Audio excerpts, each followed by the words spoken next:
Lord of the Mysteries Fire of Destruction Chapter 381 to 390. Bang! Gh Lu Yu Yu. With a resounding thump, the huge beast fell dead to the ground, the last of its head exploding into greenish viscera and yellow blood from an accurate shotgun blast. Plus 500. Huff. Ah, that was the last one. Adrian exhaled a little, catching his breath. The barrel of his shotgun slid and moved, throwing an empty shell to the ground with a satisfying click. Even for a hunter, running from 7 angry Margwa would knock the wind out of him. Slipping a hand into a random pocket of his jacket, he quickly loaded his weapon. The shells popped out as if by magic from his pocket. Being a weapon created out of thin air, just like the information on how to use it like a pro that was inadvertently inserted into his brain, the ammunition would come from wherever it was most convenient. Intending to reload would be enough to manifest the shells in the pocket where his hand was. Of course, it was not unlimited. In his head, the number of shells he had left in reserve appeared every time he reloaded. How are you doing for rounds? Looking up, he glanced at his group, which was also slightly agitated from running. Especially a certain marauder. Huff, huff. Flora was trying to catch her breath. On shaky legs, she was leaning against the wall with one hand. Her face was red from the marathon she had just done, and the shotgun strap slipped a little from her shoulder. You all right there, Miss Worm?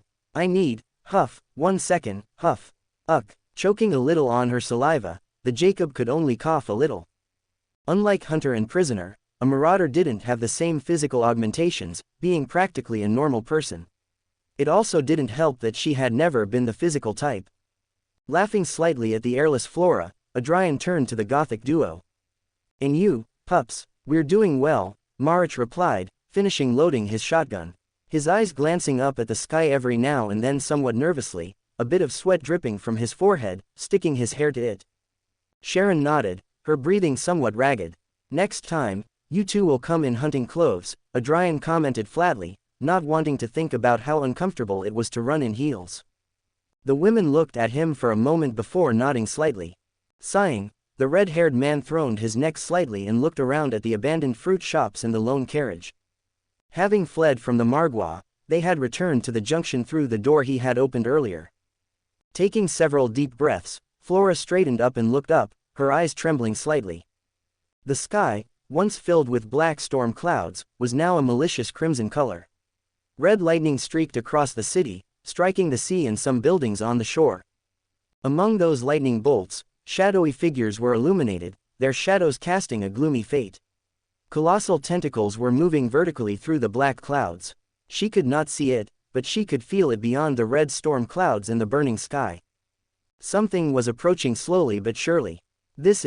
Swallowing some saliva, Flora was unable to contain the shiver that ran through her body. Her mind couldn't help but recall the several times her partner spoke of the Scarlet Monarch's goal and why he was forming a team to survive the apocalypse that would strike the world in the future. Adrian, is that what you meant by saving this world from destruction? In a wary voice, the Jacob looked at his companion. Her words carried within them another silent question that she was sure he caught. Adrian looked up at the horror in the stormy sky. His expression was stone, showing no emotion.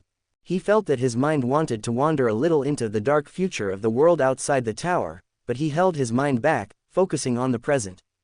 So, ignoring the dark fate that awaited him, he responded with a pop of his tongue, Ayup. Jacob's raised eyebrows lowered, and she folded her arms in a deep frown. A vein could be seen running down her neck. You don't know how much I hate you. Rolling his shoulders a little and seeing that his team had mostly recovered, Adrian slung his shotgun on his back and started down the stairs toward the abandoned station. Come on, we still have an egg to boil. Gritting her teeth, Flora scuffed and arranged the shotgun better at her side, fitting like a purse. She elegantly pulled her hair back with one hand and grumbled a little. It was too hot in here. Hiya. Crunch. Plus 130.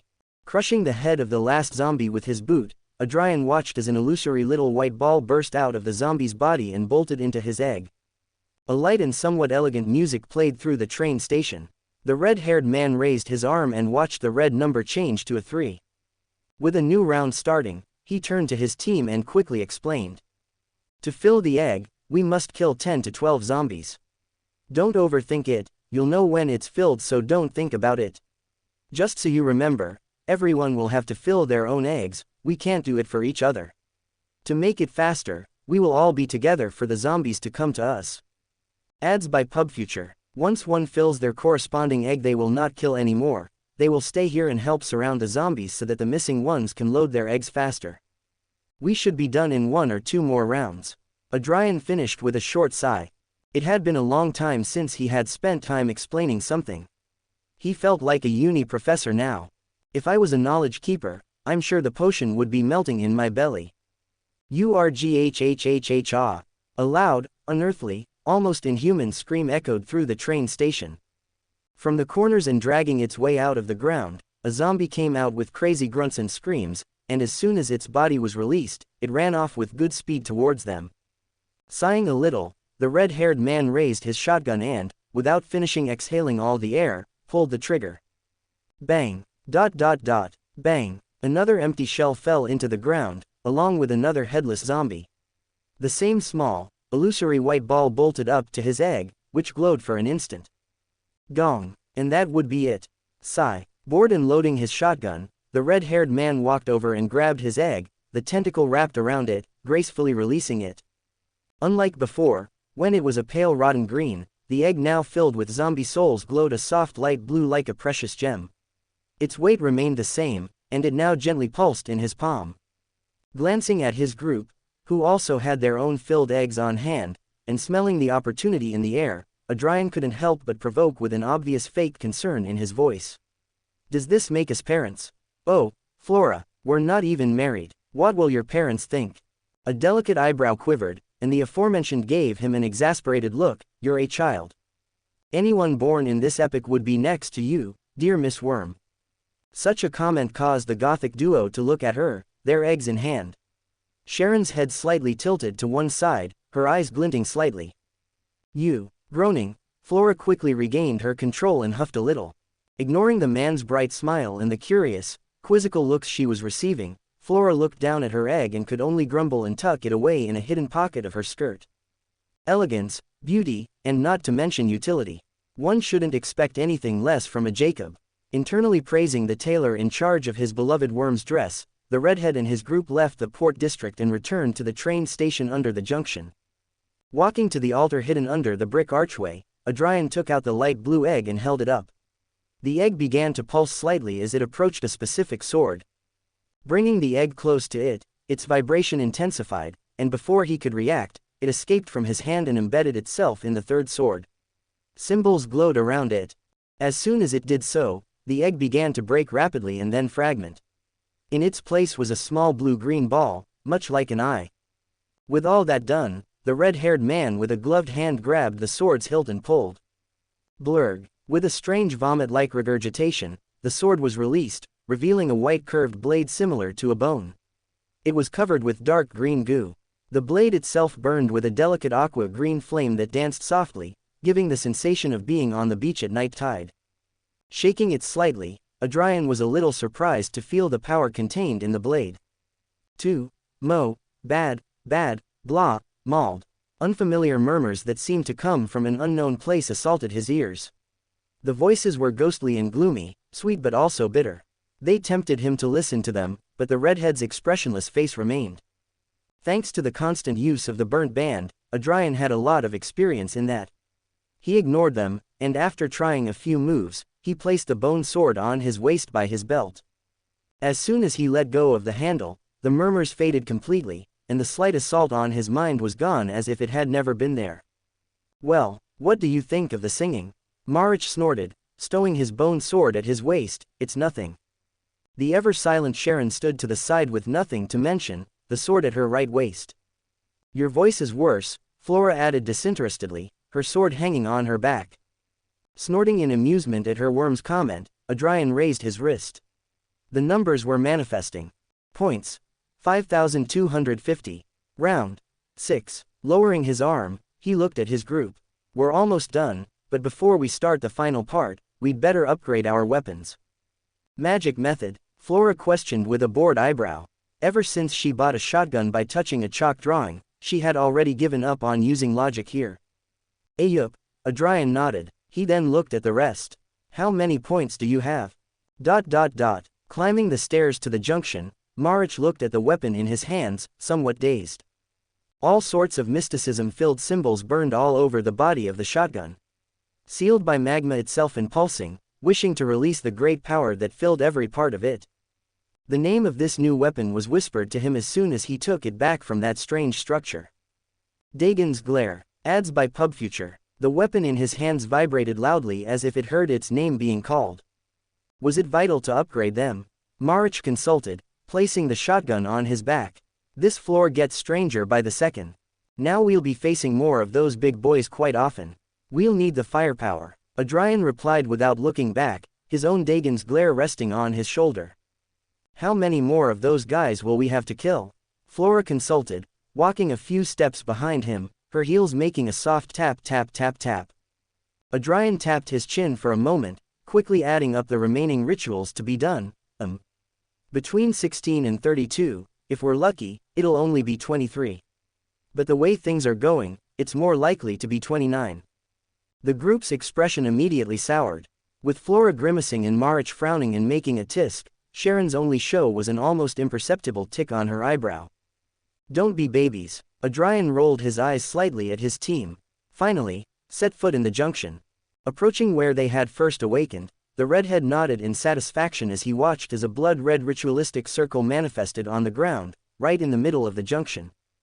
The sword at his waist began to dip slightly, placing a hand on the pommel to keep it from falling. He advanced to the front. The unique trio only glanced at the summoning circle on the floor, not stopping to follow the man. Climbing the stairs to the rooftop and returning to the magician's hall, where they performed the first ritual, the trio was surprised to see one of those guardians hovering above the altar. But, unlike the ones they had seen, this one was illusory, a bright green ghostly green made up his body that seemed to be made of energy. Its slender arms were outstretched. Between them was an egg similar to the one they filled earlier. But unlike the other one, which was greenish-white, this one was obsidian black, with what appeared to be cold lava covering its body. The sword was vibrating even more, the eye releasing a solid glow. It doesn't seem to like whatever that is, Flora said curiously, her hand on her sword vibrating that was vibrating but not as hard. These guys are their mortal enemies, Adrian said as he reached up and grabbed the egg. It felt like touching glass and was much lighter. He could only let out an internal sigh of relief as he tucked it away in his jacket, his sword buzzing and quivering in discontent.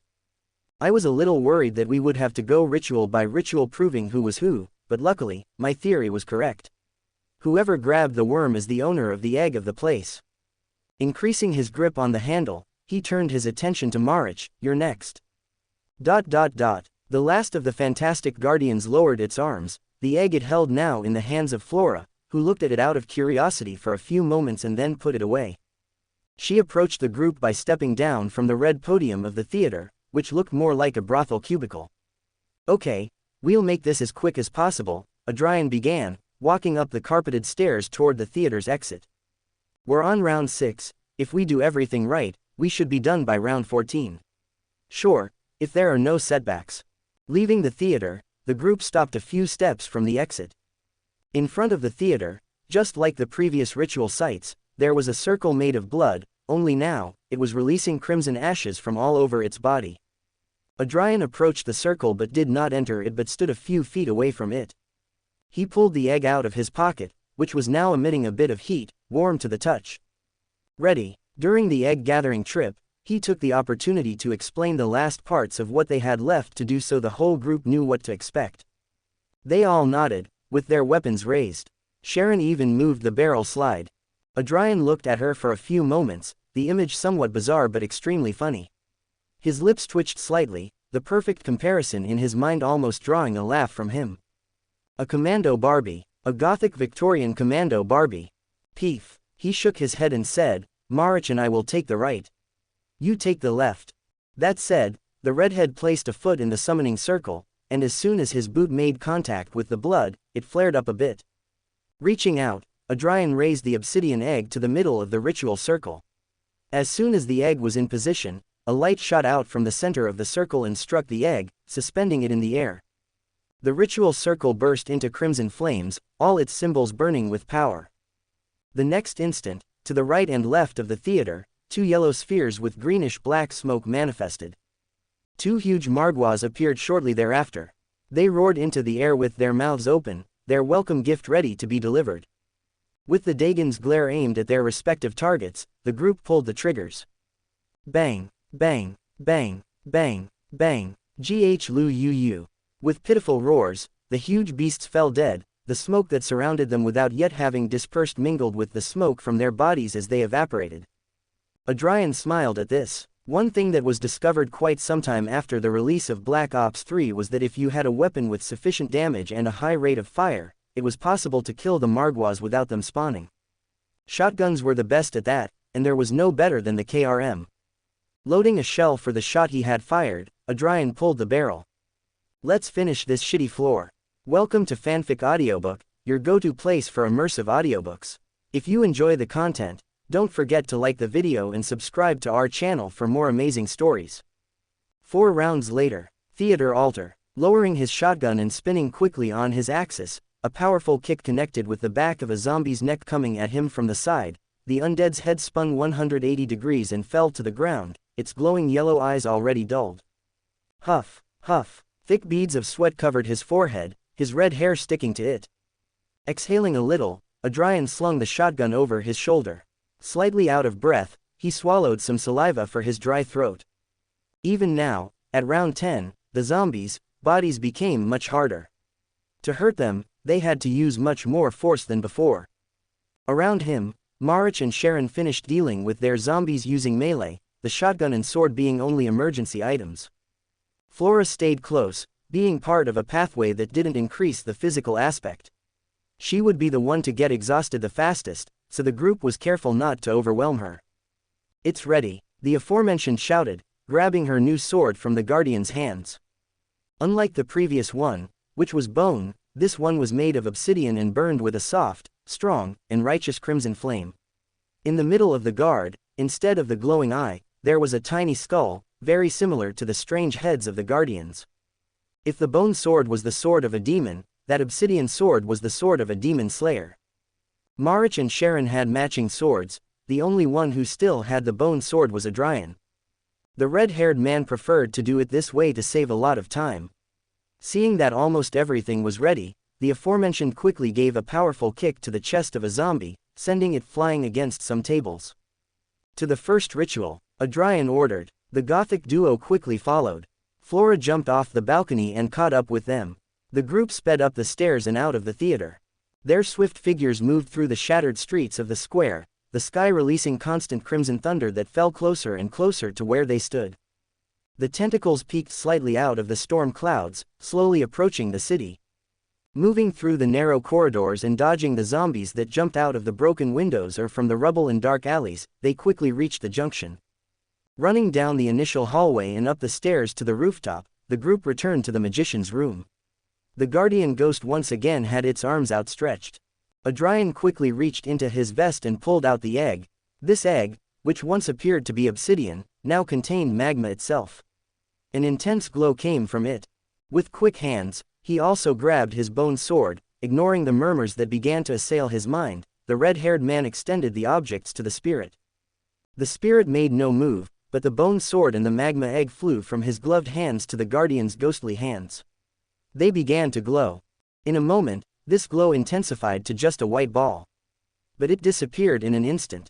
Between the guardian's outstretched hands was now the same obsidian sword which he had taken.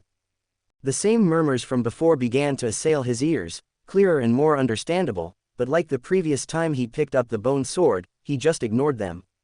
Nestling the obsidian sword at his waist, Audrian looked to the side of the altar. At the shelf full of books.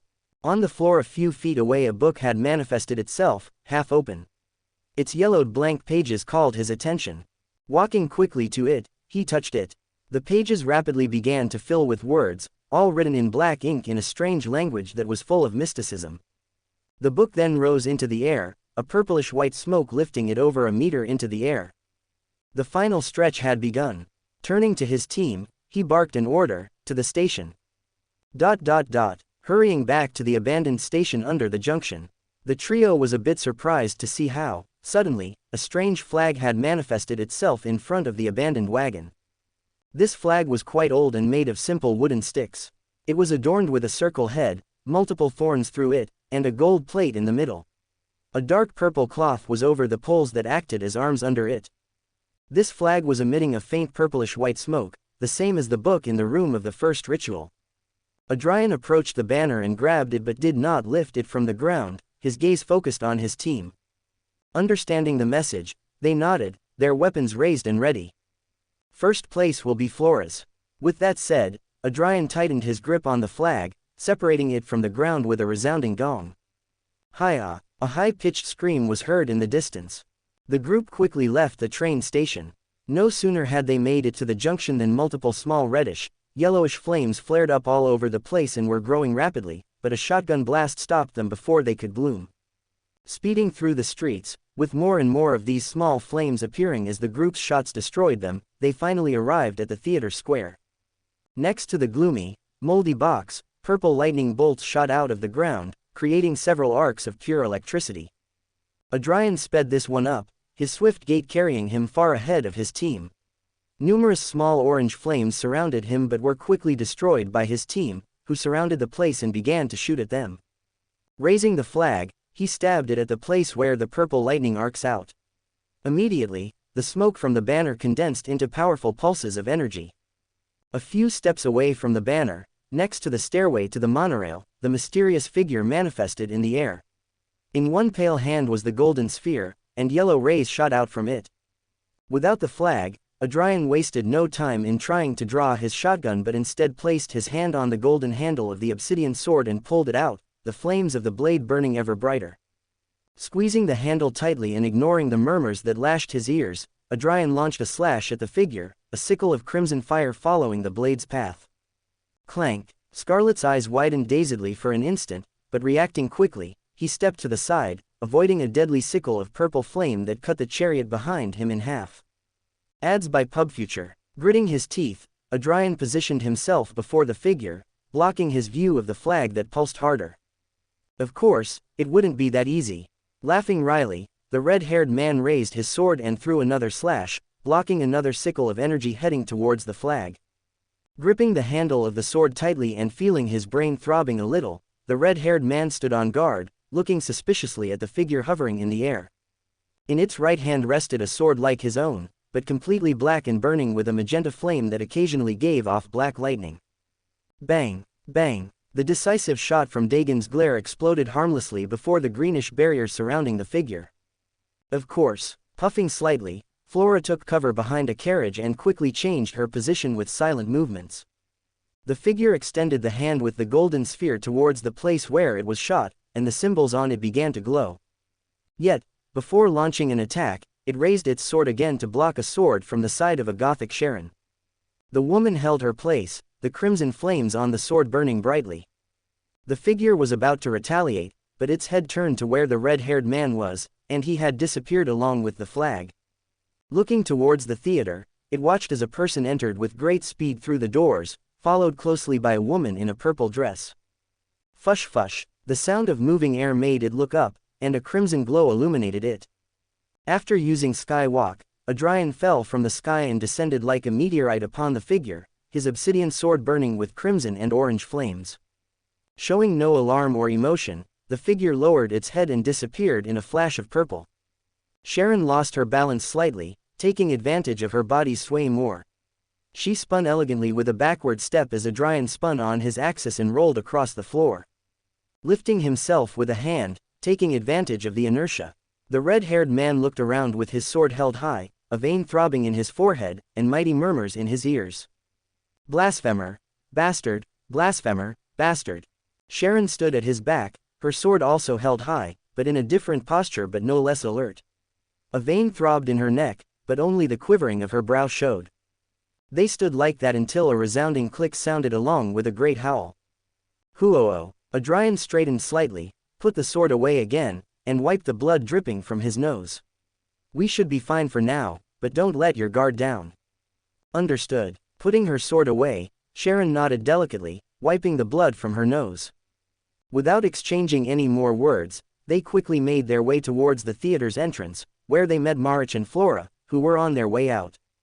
"How are you?" the non-zombie asked, looking them up and down. Flora looked around with her gun held high. "We'll survive," Adrian sighed, rubbing his forehead a little as he went into cogitation to quiet the murmurs. "I only took 2 steps with Wach, but my spirituality is almost dry. A move that hardly even uses spirituality normally left me this drained. A hunter's spirituality is pathetic. It should be called spiritual dysfunctionality." Internally clicking his tongue, Adrian lowered his hand and raised his shotgun. He then turned to Sharon. "Did you notice how that punk defended himself?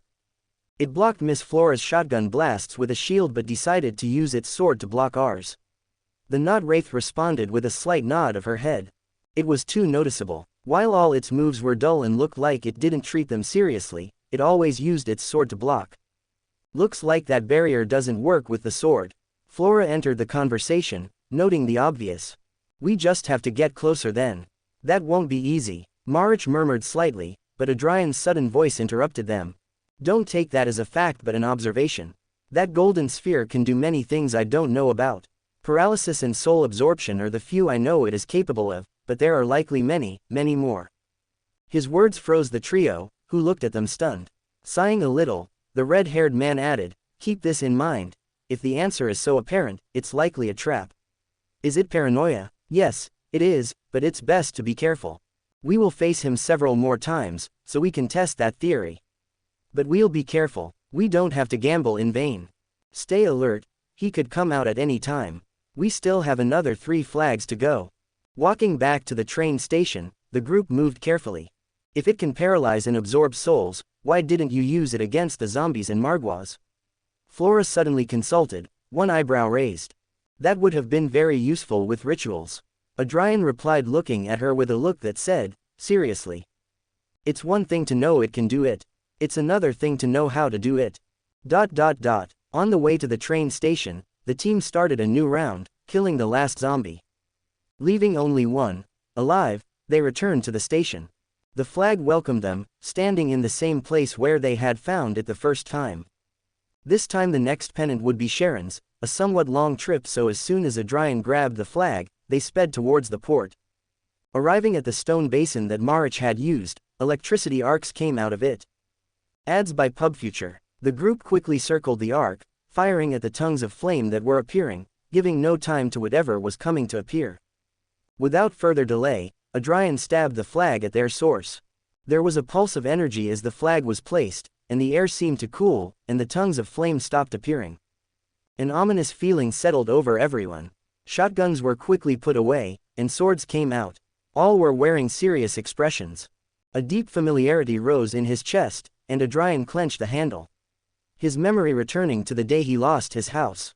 Cursing inwardly, the red-haired man began to draw his sword, looking around. His free hand clutched Talk Millennium discreetly, and he poured his spirituality into it. "If you feel you lose control of your body, scream," Adrian whispered.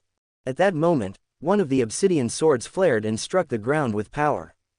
A wave of crimson energy with purple spots sent Marich, the closest to the point of origin, flying, crashing his body against the wall. Sharon tried again to raise the sword, but another held it. Flora grunted, her arms shaking from the effort. Her sword blocked Sharon's in place. Her gray eyes met the trembling blue eyes of the woman whose pupils had turned purple.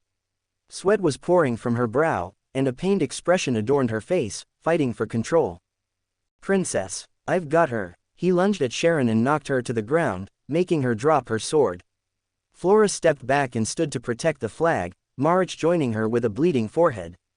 Locking her arms with a knee and forcing her mouth open, Adrian placed the charged Talk Millennium on her forehead and shouted in ancient Hermes, "Son." The artifact glowed for an instant. Holy water manifested and covered the woman's entire face, much of it falling into her open mouth, and Adrian forced her to swallow. "Hiya!" An inhuman scream came from her, feral and spectral. Followed by the howl of pain, purplish smoke came out of her mouth along with a slight yellow ball that tried to head towards Marich. Using the still glowing Talk Millennium, he struck the yellow sphere that exploded in golden sparkles upon contact with the artifact made of High Sun Priest. Sharon blinked slightly and nodded roughly. The purple pupils disappeared. Turning to the side, the redhead saw how the purple pulses of energy from the banner had turned crimson. Flora, throwing talk millennium, the recently named caught it with ease and nodded. The Jacob, following the command, grabbed the charged pennant and accelerated towards the abandoned gym in the harbor. Marich following close behind. Can you move? Adrian consulted as he helped her up. I'm fine, Sharon replied, fixing her wet hair a bit.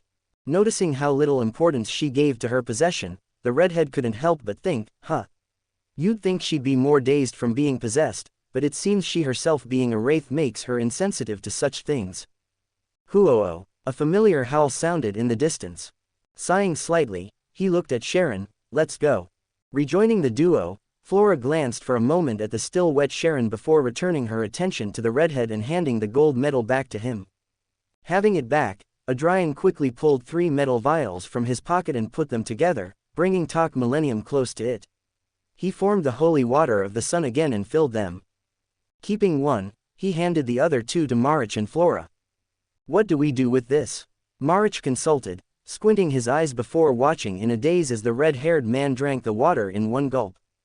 If the sun water can cleanse possessions, that means it will make us immune as long as we have them inside our bodies. The redhead replied, putting away his vial. He added in his heart that the water tasted like summer. Sharon had already drunk the water by accident, so she did not need to drink more. Not bad, Flora praised unwillingly, taking from the vial. Marich just sighed and drank from his as well, having drunk worse. He had no problem drinking holy water, but a thought crossed his mind as the holy liquid went down his throat. Could this be considered a form of blasphemy? With everyone getting a bit of sunshine inside them, Adrian took a short break to treat Marich's wound. It was a good cut, so he had to use 3 stitches to saturate it with some of his herbal mixture. Good thing I didn't decide to test if the health regeneration was active or down. Relieved that he hadn't decided to do something so stupid, the redhead finished his treatment by placing a small gauze. You're a good boy, have a candy. Patting the werewolf's head slightly, Adrian pulled out one of the candies he had with him and handed it to an expressionless Marich. The older man looked at the candy in his hands, not quite knowing how to react to being treated practically like a child by someone almost 10 years younger. After a moment, he calmly unwrapped the candy and popped it into his mouth. Strawberry. Deciding it was best to play along, he didn't think anything of it and just enjoyed the candy. His eyes moved to his side where a gothic-dressed Sharon stood, those deep blue eyes looking sideways at him. Hyaaa. A high-pitched scream was heard in the distance, and the group watched as the last zombie of the round came running towards them. Bang! The zombie's entire body pulverized into a bloody mist. The flag that followed was that of the brothel. If he could admit it, he would say he was nervous. Adrian didn't know what to expect from the final boss. Because of the previous ritual, he knew each ritual would involve a figure with different powers. The first was the sword, and the second was possession. What would it be this time? Luckily, we won't have to worry about possession anymore. Patting the Talk Millennium in his pocket, his hand went up a little and taped his chest, where the charms were resting. So far, he hadn't used them as there was no reason, but he felt that would change soon. His eyes moved to the stormy sky. A sudden crimson lightning bolt illuminated a monstrous, tyrannical figure among the clouds. With each passing round, it was getting closer. We have at most 5 more rounds before it falls, Flora commented next to him, also looking up at the sky. Her words hammered the group, a reminder that the clock deep inside their heads was still counting, the handles moving with a loud tick-tock. Each second marked the time they had left to complete the floor before its destruction. We're almost done. Don't worry. His words were calm and serene, the soft tone calming the heavy atmosphere.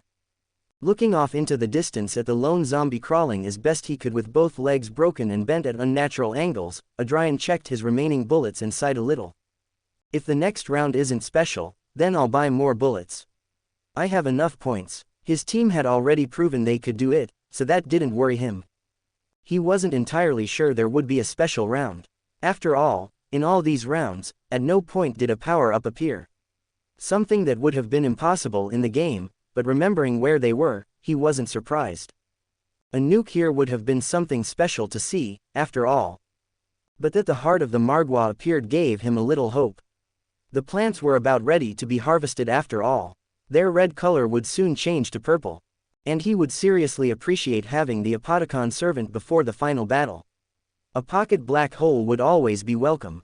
With that in mind, Adrian turned to his team. Let's go. After repeating the same process, he grabbed the flag, and they all ran with speed towards the canal district. The tiny tongues of flames were destroyed as soon as they appeared from the powerful shots of the upgraded shotguns. Arriving at the side of the building glowing with pink lights, an arc of purple electricity greeted them. Burying the flag in it, purple pulses of energy began to shoot out. A purple flash was not slow in catching everyone's attention, and the figure covered by the black robe appeared in the air. However, contrary to the group's expectations, this one appeared above the brothel. Hey buddy, shouting at the figure, Adrian placed a hand on the sword's handle at his waist and smiled. What happened, dear, are you a little nervous? His attempts at provocation fell on deaf ears. The figure looked down at them from above, the tunic swaying in the cold city wind. Looks like our friend is having trouble hearing. Flora narrowed her eyes in distrust, looking around for any sudden change. Her shotgun was raised and ready to fire. Nah, Adrian didn't move his eyes from the empty face under the hood. He's hearing me quite clearly. Empty, pale hands rose. Black, bluish smoke began to rise from his palms. Amidst the smoke, small golden spheres danced ominously.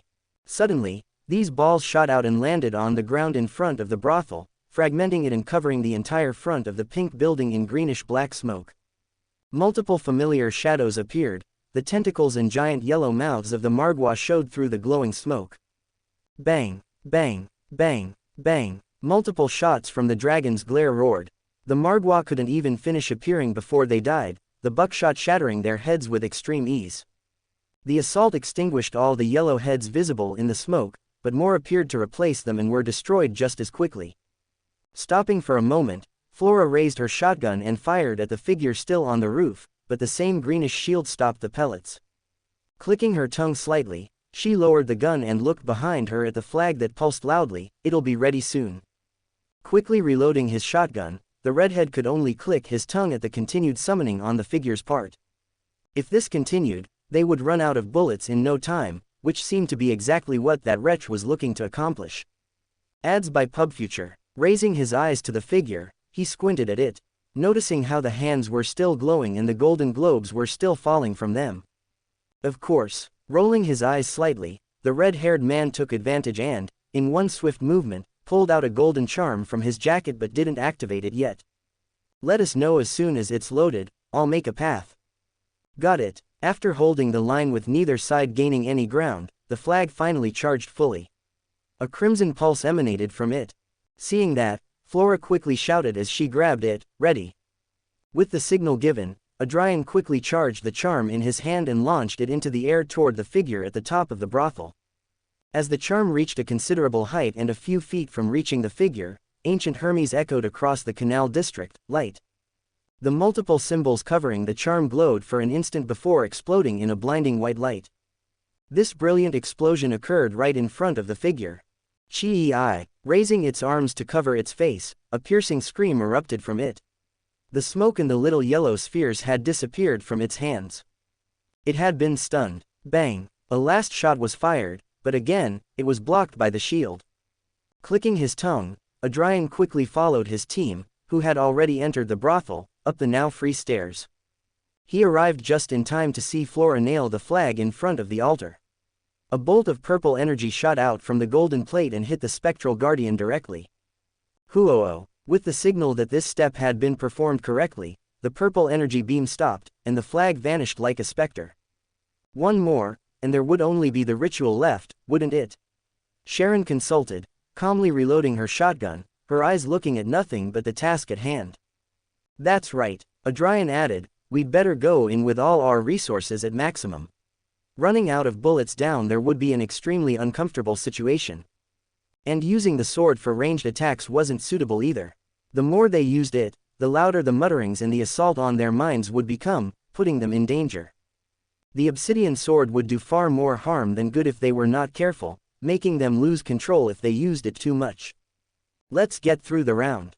We're only one flag short. I want to finish this already. Flora grunted a little, tugging a wild hair behind her ear that was bothering her eyesight. Seeing that, The redhead sighed a little and walked towards her. Come here. What do you want, princess? Aren't we in a hurry? Paying no heed, the Jacob raised an eyebrow and crossed her arms. I've been seeing you like this for a while now. Rolling his eyes, Adrian stepped behind an extremely alert Flora, who looked sideways at him, her eyes glinting in distrust. Ignoring the look he was receiving, he pulled one of the multiple scrunchies he brought from one of his pockets. Seeing what he held in his hands, the white-haired woman couldn't help but tense up a bit, her heart skipping several beats. Princess? She asked, a bit uncertain. Just a second. Sighing a little, Adrian carefully took the long white hair and lifted it up a little. What do you think you're doing? Cursing her slip of the tongue a little, Flora pursed her lips a little. Feeling the wind on her neck, she could barely contain the trembling in her body. Her cheeks flushed a little, and she could only swallow a little saliva but didn't move, letting the redhead continue. Having your hair bother your eyesight will only put you at risk for what's coming. It's best to fix it before it becomes a problem. The redhead replied calmly, pulling the loose strands of hair together. It's very soft. It's like touching wool. It's that, lavender and honey, surprising himself a little at how good his partner's curly hair felt in his left hand and how good it smelled. His left hand trembled a little but it didn't stop him from finishing what he had started. I can do it alone, you know. Flora asked but made no effort to stop him. Let me spoil you a little bit, okay? Laughing a little, Adrian finished his work by tying the noblewoman's wavy hair in a simple but elegant low ponytail. It suits you, he said, the corners of his lips lifted a bit as he looked at his work. Perhaps he should consider opening a hair salon in the future. Of course, I am a Jacob, after all. Huffing gracefully, Flora looked away with a zap of her new ponytail, an involuntary smile gracing her face. Bait him, rolling his eyes and not paying much attention to the sudden quickening of his heart, Adrian returned his attention to the Gothic duo, and his face froze slightly. Marich looked at him with his mouth slightly open and some disbelief in his eyes, while Sharon looked at him with a weird gleam in her suddenly really expressive blue eyes that were wide open, making him feel somewhat uncomfortable and embarrassed. Ads by PubFuture. Because she was still close to him, Flora felt his sudden stiffness and looked at what was happening. The stares suddenly froze her for a moment. Suddenly noticing how close she was still standing to her partner, Flora broke away from him as if he was burning her and turned her back to the group. What are we waiting for? Let's go. Gulping a little, she commanded and stepped forward, the tips of her ears red. Before following her, Adrian glanced at the duo and, rolling his eyes, followed the white-haired woman who refused to look at him. Quote. They doubted they noticed, but Adrian had made Flora's hair complement his and vice versa. Watching them walk together highlighted their hair's rare and beautiful color. Quote. Marich and Sharon looked at each other. There was no exchange of words, but it seemed that a long conversation had just taken place. At the end of that silent conversation, the woman's face was graced with a small smile, a strange show of emotion. In cases like these, Marich remembered that Sharon loves to read romances almost religiously. No one mentioned what happened a few moments ago. The exact process was repeated. They moved on to the next round by killing the last zombie and leaving one at the end. Adrian picked up the flag and carried it towards the junction. The arc of purple electricity shot out to the side of the circle of blood. The flag was placed at the origin of the arcs of electricity. The familiar dark purple pulse began. A sudden purple flash was present, and the figure in the robe returned. This time, its arms were up. The golden sphere spun with great speed in the middle of his arms, generating a pulse of yellow nerves. It was getting bigger and stronger. Reacting quickly, a powerful shotgun blast from Sharon made the figure disappear from its place to reappear a few meters away. The pulse-generating reset was picking up speed again. Bang! Another shot, this time from Marich, made it disappear and reappear at the doors of the initial room. Don't let it charge, Adrian shouted, firing at the tongues of flame appearing with increasing speed. Some almost managed to expand completely, almost managing to summon something. This continued, with Marich and Sharon keeping the figure from charging its attack while Adrian and Flora kept the tongues from finishing their summoning. Finally, after quite a while, the flag began to pulse crimson. Grabbing it, Sharon accelerated towards the bottom of the initial hallway and the rooftop stairs. The figure quickly shifted his target to her and tried to reload his attack, but Marich, Flora, and Adrian shot at him, stopping it and forcing it to move. Jumping several steps, Sharon finally reached the mage's room. Speeding towards the altar with the Phantom Guardian, she forcefully thrust the flag in front of it. A purple lightning bolt shot out of the gold plate, hitting the Guardian, and everything went white. Grunting slightly, Adrian opened his eyes in a daze. Around him, he noticed how Sharon, Marich, and Flora were with him. Also somewhat dazed by the sudden light. As soon as they came into focus, he froze a little. In front of him, in midair, words in Hermes had formed. Main floor mission found. Defeat the chef who lost control, suppressed before time runs out. 1459. Secondary mission, hidden. We're at the end now. Flora walked to his side, looking up at the stormy sky. The clouds had parted in a vast reddish-black ring filled with lightning that wouldn't stop falling. A powerful hurricane threatening to strike at any moment. In the eye of the hurricane and now visible, a huge behemoth, which covered almost the entire sky with its colossal size, was falling slowly but steadily towards them. The behemoth's enormous sting opened, revealing a vast yellow eye with a torn pupil. Its hideous, monstrous iris was passing over them. Kya, a spectral howl covered everything, and the earth shook. Crabium, a large crimson bolt of lightning struck one of the junction buildings, where the first ritual was held. The roof was destroyed, and debris flew all over the place. A large chunk fell and completely blocked the initial room, preventing entry. But that was not the last. Multiple lightning bolts began to strike and hit different parts of the city. Heavy rain began to fall along with strong winds that bathed the city, and the canal that passed through it filled up quickly with the water that fell. It only took a few seconds for everyone to be completely drenched as they tried to avoid the debris of falling buildings. Chaos and disaster was falling, the end was near. Looking at all that was happening, Adrian quickly ordered, "Buy more bullets and go to the station." Huff, huff. Feeling the negative effects of Talk Millennium hitting him already, the red-haired man could only lean against the wall to catch his breath. Adrian knew this was bad. Not only did he feel weak, but it would take him half an hour to recover. Time he didn't have, knowing that carrying his artifacts with him would only be a problem in his current state. The solution to that was obvious. Talk Millennium was given to Flora, while the Burnt Band and Vecchio Pomodoro, along with some paper figurines, were given to Marich and Sharon, respectively, along with a quick explanation of their abilities and negative effects. Of everything he had brought to the tower, Adrian kept only the charms. These were almost null consumed spiritually, and these Beander objects drew their power more from the language of incantation and materials used in them. "I recommend you keep the glove," Flora said, glaring at him. The sun metal was placed on her waist like a bug. "It can save your life.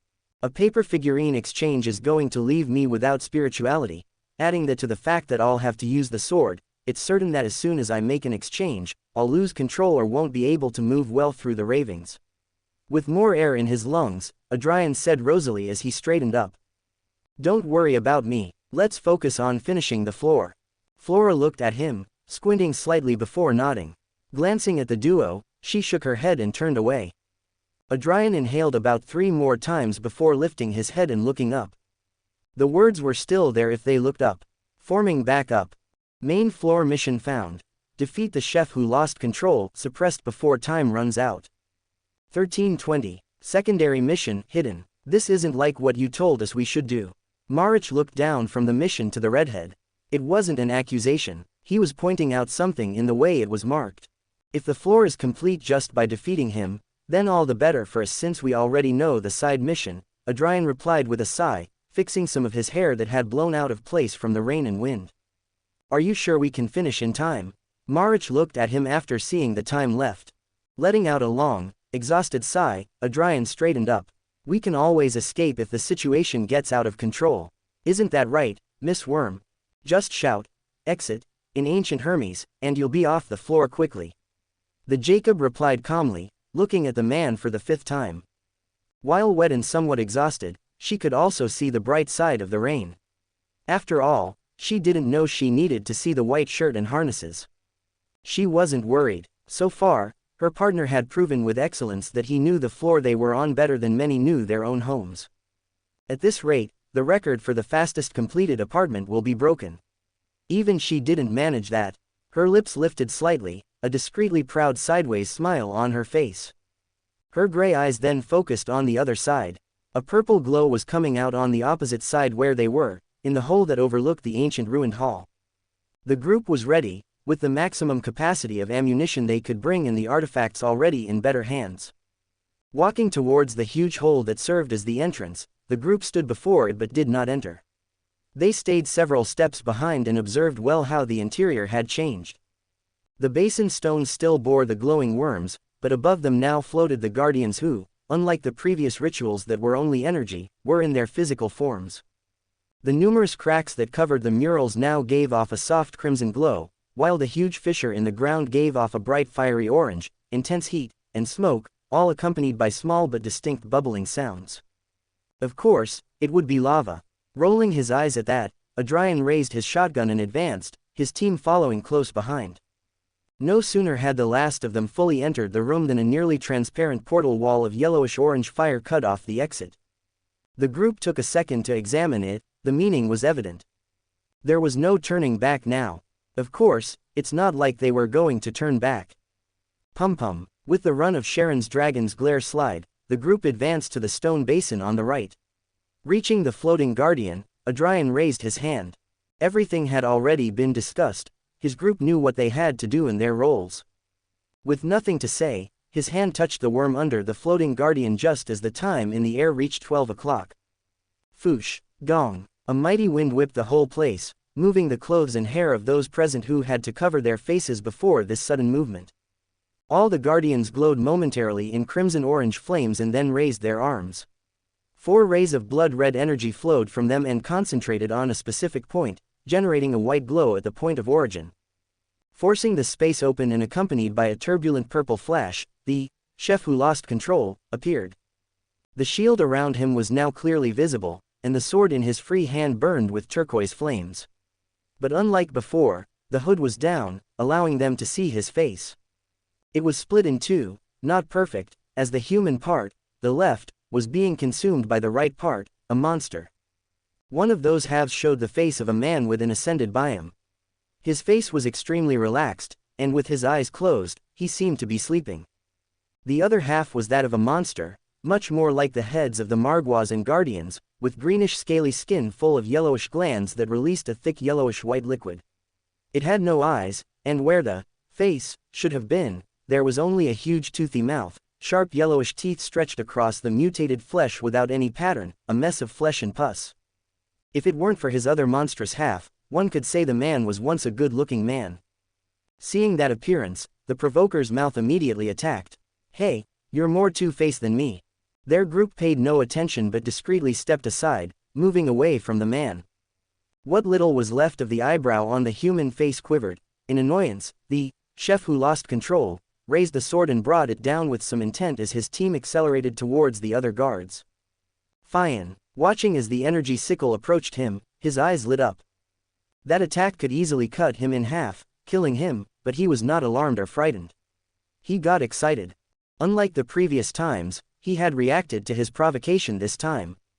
It seems he has a conscience now. Instead of drawing his sword to block, Adrian just laughed and jumped onto the mural, running across it with a smile. "I didn't take you for the insecure guy because of looks." Fian, reaching the other side, the redhead immediately had to roll again to avoid another energy blade that left a deep gash in the ground and caused the platform to shake a bit. Huff huff, the only time I suffered the negative effect of Talk Millennium was that day, but I was sequence 6, so the effect wasn't powerful. Now I can barely be considered a Beander. Breathing a bit shakily, Adrian could only swallow a bit of saliva and straightened up, his hand moving quickly to his waist. Ads by PubFuture. The thing was a few steps out of place, and like the good ex-architect he was, he couldn't afford a base that was less than perfect. Cursed bastard, cursed bastard. The ravings, once rasping and annoying, were now so loud that Adrian could almost see what was making them. Crimson streams were falling from his eyes and ears, and they gained a slightly crimson glow. Ignoring the ravings through half-cogitation, the red-haired man made a sharp slash with his sword. A great sickle of crimson fire manifested and accelerated against the figure. Seeing the slash, the figure disappeared in a flash of purple and reappeared in the middle of the half-destroyed bridge. The chef who lost control also had his sword, its flames blazing, ready to kill the bastard that had been bothering him so much. Yet, as he brought his sword down to strike, it wobbled, his movements becoming slow and clumsy. Turning around, he looked stunned as all the guardians fired bolts of light blue energy at his shield, which had turned green to blue. Flora and Marich, standing in front of the basin stones where the guardians were floating, had activated them the second the chef who lost control was in position. Quickly, the creature tried to use its teleportation, but all that came out was a slight, harmless discharge of electricity. His teleportation was no longer working. Crick. To the side of the figure, a lone paper figurine was floating innocently, slowly burning.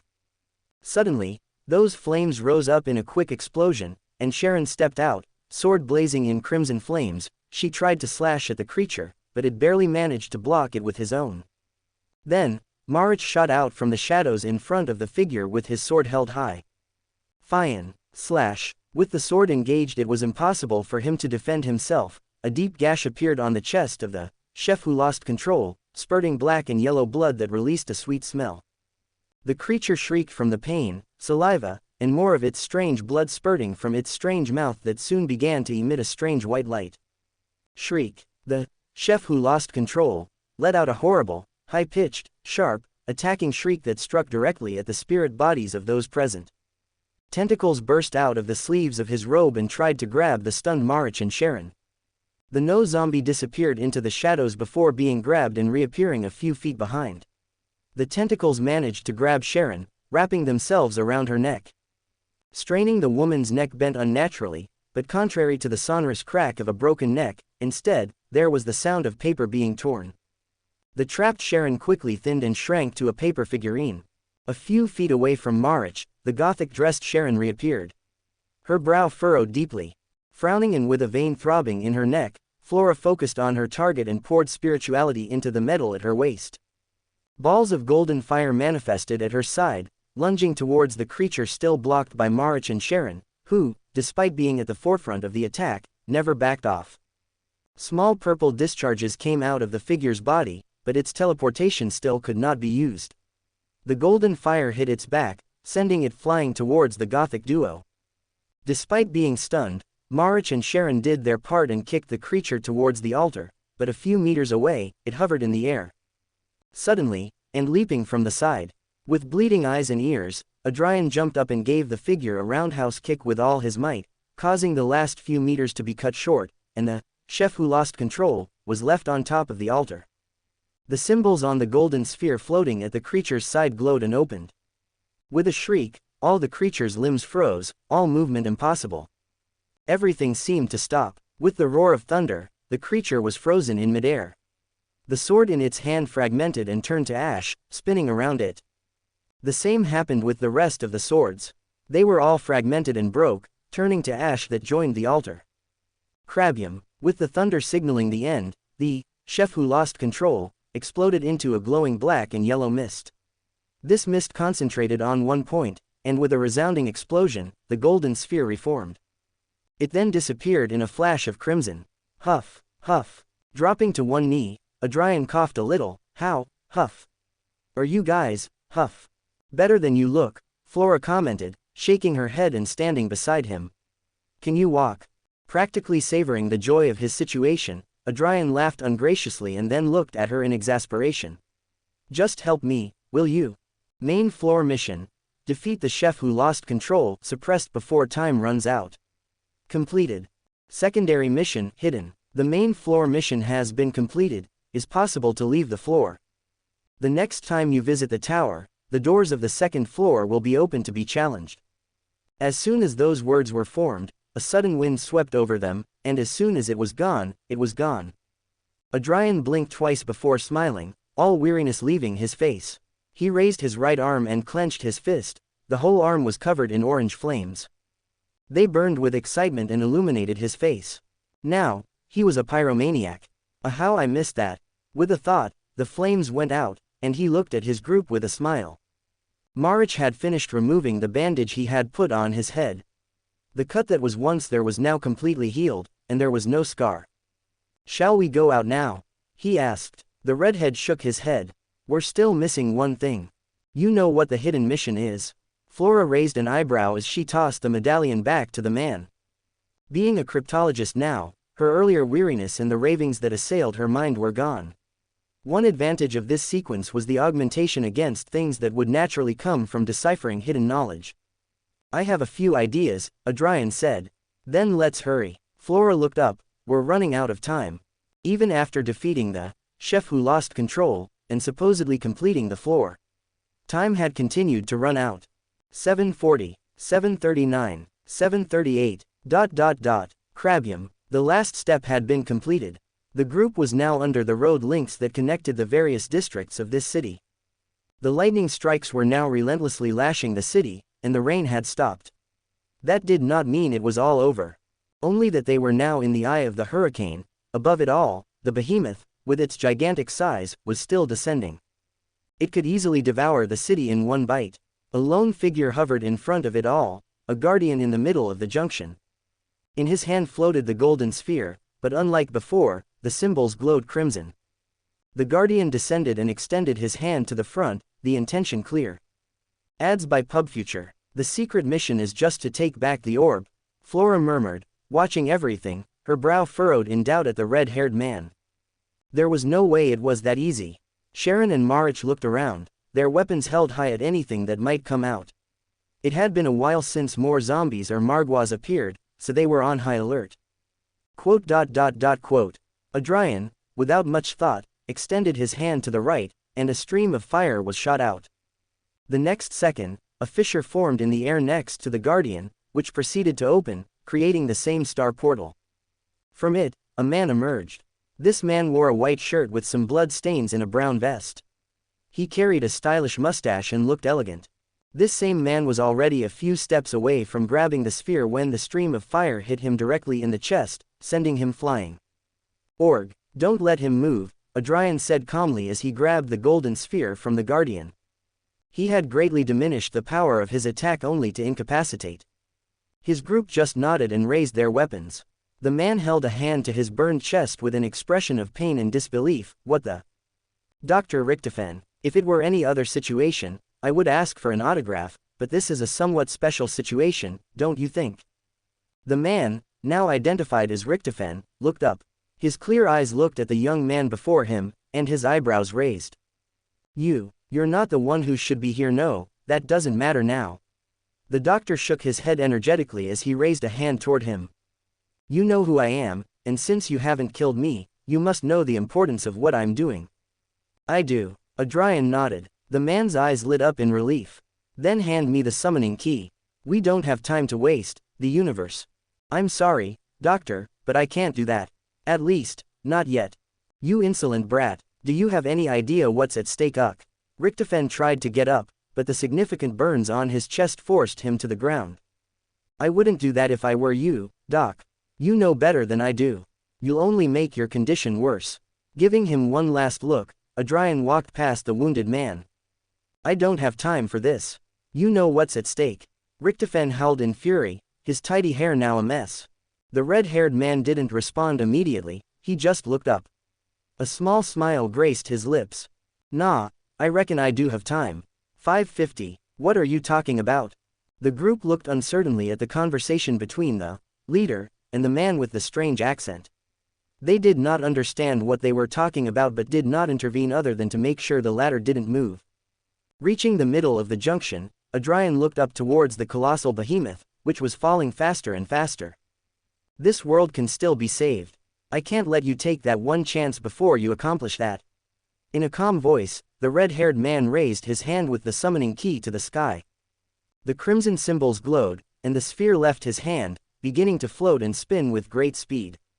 It's a futile attempt, Richtofen shouted, trying to grab the pistol at his side, but before he could do anything, Marich's foot forced him to the ground. His attempt to reason could not be suppressed or contained despite being restrained. You'll risk the universe's survival for just one agonizing world. Even if you stop the connection, that won't sever it. Other deadbeats will appear to reopen it. This world is doomed. No matter what you do, its end will eventually come. Yet you're still going to save it. Fool. Adrian looked at the man on the ground, his face empty of emotion, before he broke into a mischievous grin. Of course. The symbols covering the summoning key's body glowed, and a vast pillar of crimson energy shot into the sky. This pillar collided head-on with the behemoth in the sky, passing through it effortlessly and continuing beyond. Beyond what they could see but not what they could feel, they all felt something shatter, the sensation not unlike a broken mirror. A huge white flash mowed everything down, and the creature that was about to fall on them was pulled by an invisible force. It disappeared into the horizon beyond the sky. The sensation of breaking returned, and the whole world became a spiral. Up was down, and right was up. It was only an instant, and before anyone could process what was happening, everything was back to normal. The destruction in the junction was gone. The buildings had returned to normal before they were destroyed, and the sky was no longer covered by storm clouds, showing a big blue sky. The blood was gone, along with the feeling of death. The junction no longer felt so empty. Fruits at 10 cents. Take your fruits. Attention, attention. Detective arrested for corruption. Buy a newspaper to find out more. Famous magician murders his wife. Buy one. Carriages passed and crossed, and the sublime, lively activity of the junction was seen from the initial alleyway by the group hiding in the darkness. This is a futile attempt, you know that, don't you? Richtofen complained, looking up from sitting against the wall at the red-headed man. It will only be a futile attempt if you fail at what you want to do, Adrian replied in amusement. Quote. The man tensed momentarily before looking away, with complicated emotions on his face. Extending his hand, Adrian dropped the summoning key to the ground and rolled it to the doctor's feet. It's all yours. Staring into the dull scarlet eyes, Richtofen snorted and took the summoning key, slowly rising to his feet. Grunting a little from the pain coming from his bandaged chest. Was it necessary to burn me? You look strong enough to subdue me. The doctor groaned. And partake in your weird fetishes? No thanks. I like women, Adrian replied flatly, his face stony. Richtofen laughed in a strange tone. That's what everyone says at first. Don't worry, the day will come when someone will change your mind. You already wish that someone was you. Wanting to get out of this strange conversation, he grunted a little. What, don't you have some boy toys to go back to? Shoo shoo, go. Foo foo, men, they tear your body apart and kick you out when they don't need you. Richtofen snorted ungraciously yet backed up a step as the man's hand burst into flames. Knowing he had already overstayed his welcome, the summoning key glowed, and another portal formed. That's my call. Bye. With that said, the doctor sped off with a few groans of pain accompanied by a limp and disappeared into the portal, which soon closed. Ping. Following the notification sound, a floating screen appeared in front of everyone present's faces. Main floor mission. Defeat the chef who lost control, suppressed before time runs out. Completed. Secondary mission, found. Prevent Dr. Edward Richtofen from stealing the summoning key and save this dimension. Completed. All missions have been completed. You will be transported to the room to collect your rewards in a few moments. Thank you very much for participating. As soon as the message was read in its entirety, the entire group disappeared in a blur. Voices from the junction echoed in a cacophony through the empty alley. None knowing how close they came to being devoured. From one blink of an eye to the next, the group went from an old alley to a completely white room. There was no better way to compare it than a large white room. With a small living room with white sofas and a small table of the same color. In one corner was a bed that could easily fit 3 people and still have room. Its sheets and blankets were the same color as everything else. With so much white, the strange black rectangle in the middle of the wall in front of the room stood out that much more. Below it was an empty long metal table. A television. The red-haired man looked at the familiar object he never thought he would see again without knowing how to react. His expression showed no change. Is this some kind of hotel? Marich asked, looking around. Do you really want us to answer that question?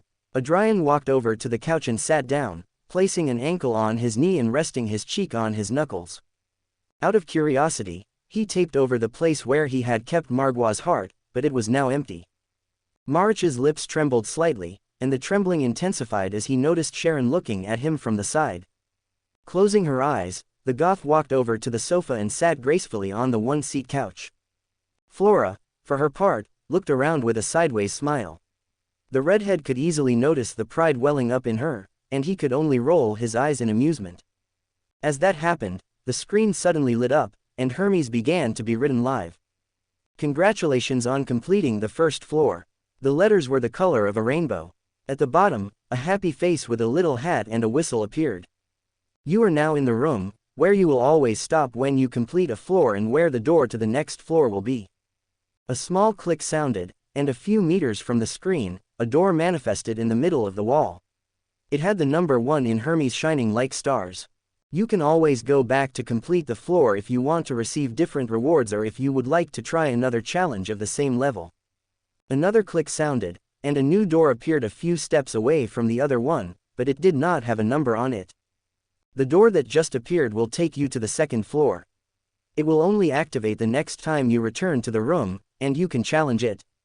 Only once the current floor is completed can one move on to the next floor. Now, if you like, you will be given the compass to find the room once you leave. It is a choice. You can refuse it if you like, but you will not be able to find the entrance without someone who has it. Do you want to get the compass? Holding back the corners of his lips from quivering, Adrian sighed quietly. I want it. As soon as he gave consent, a warm sensation formed on the back of his left hand. Curious, the redhead removed his glove and saw how a familiar purple tattoo had appeared.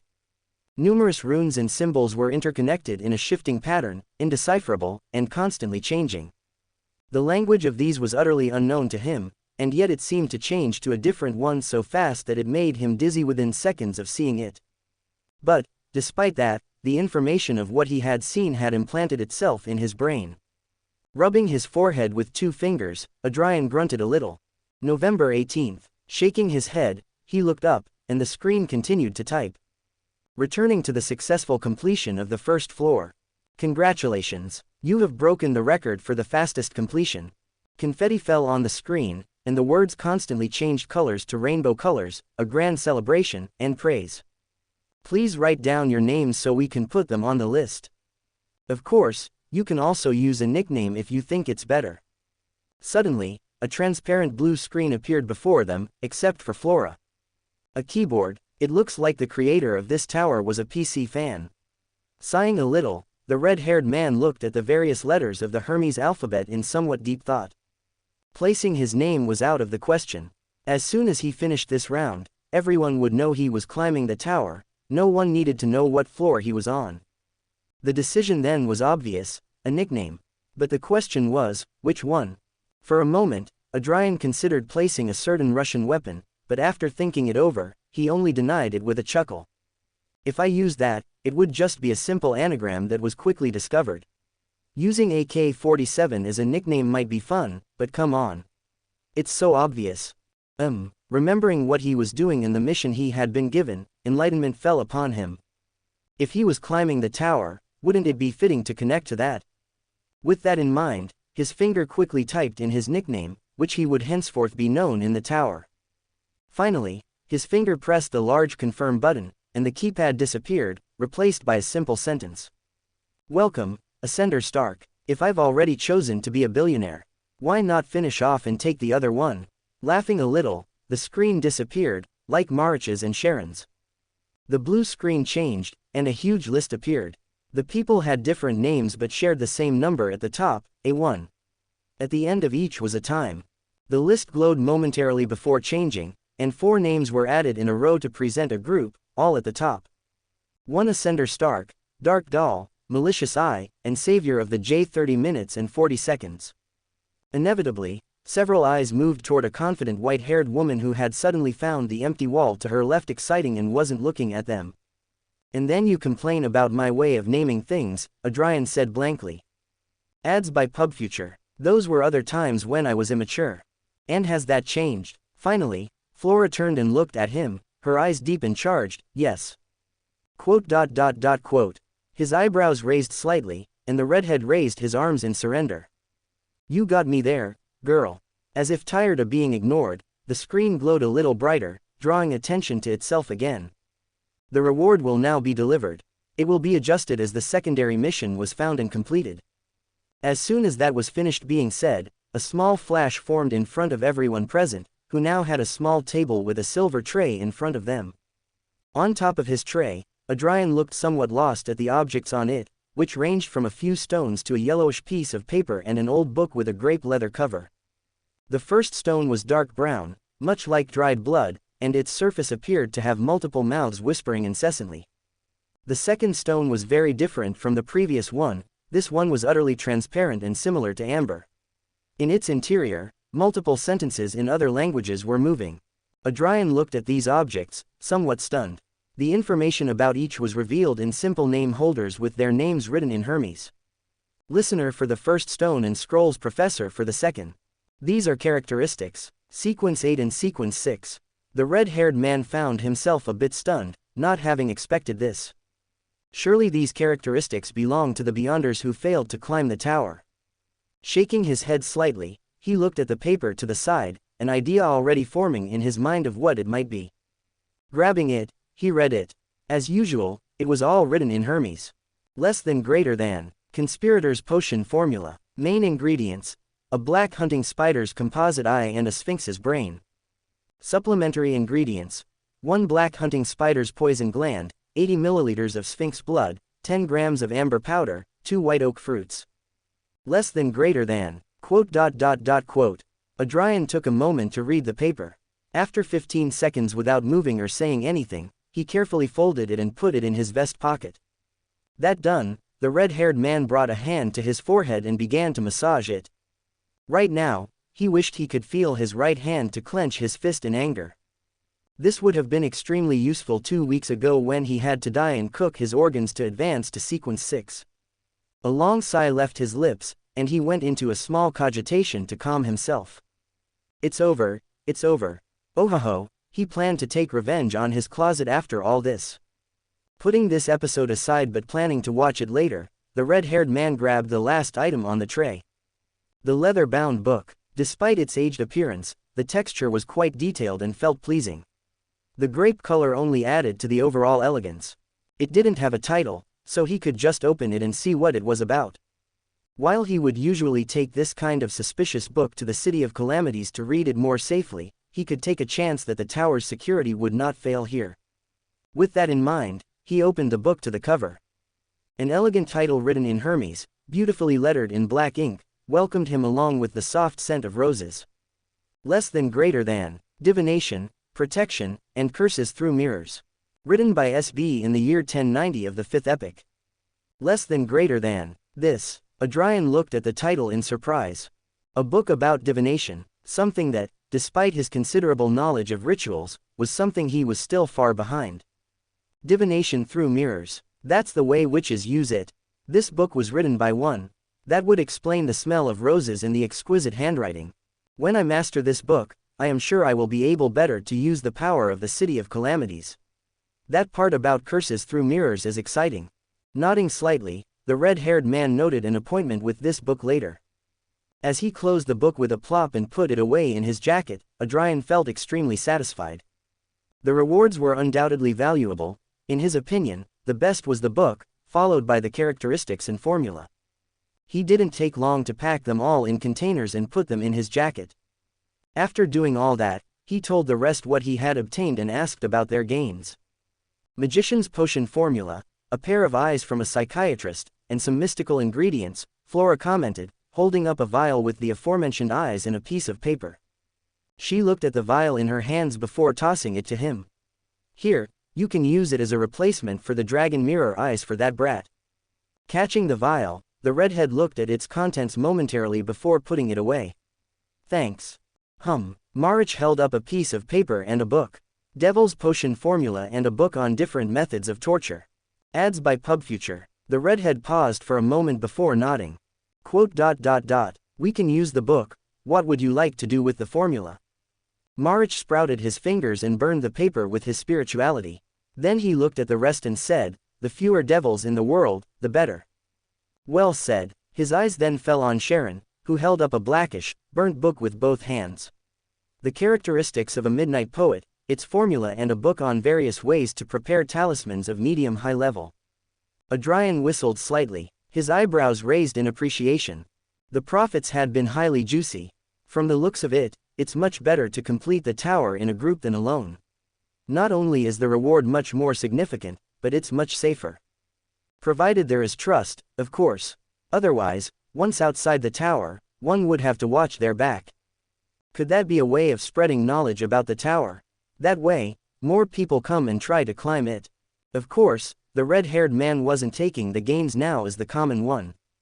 They had completed the hidden mission, which, according to Flora, further improved the quality of what they got.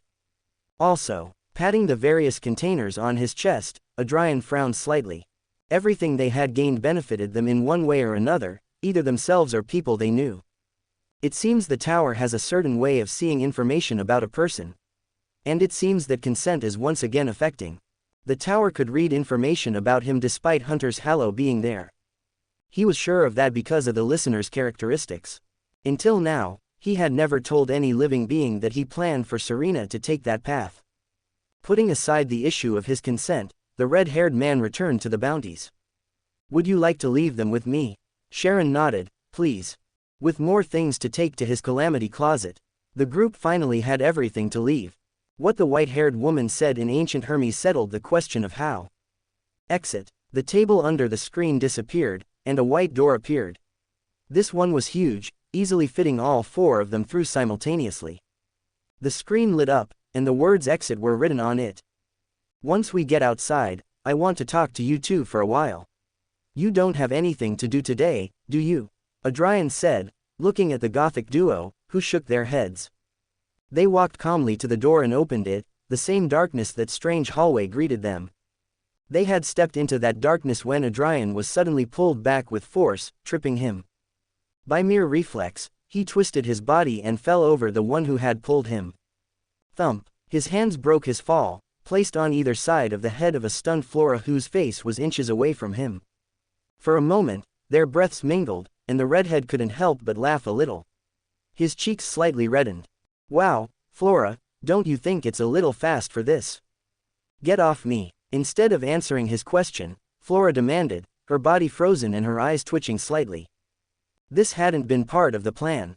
Wanting a little revenge for the scare she'd given him and being knocked to the floor, Adrian decided to play a little. Licking his lips, his head lowered slightly, their noses now touching. Oh, and why would I do that? I finally got you right where I wanted you.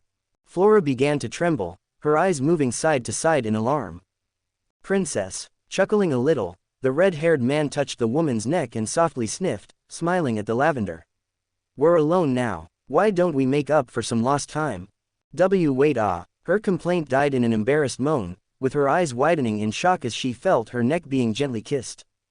With extreme nerves and her heart on the verge of exploding, the Jacob placed both hands on the man's shoulders and stuttered in alarm. Wait, Adrian, not yet.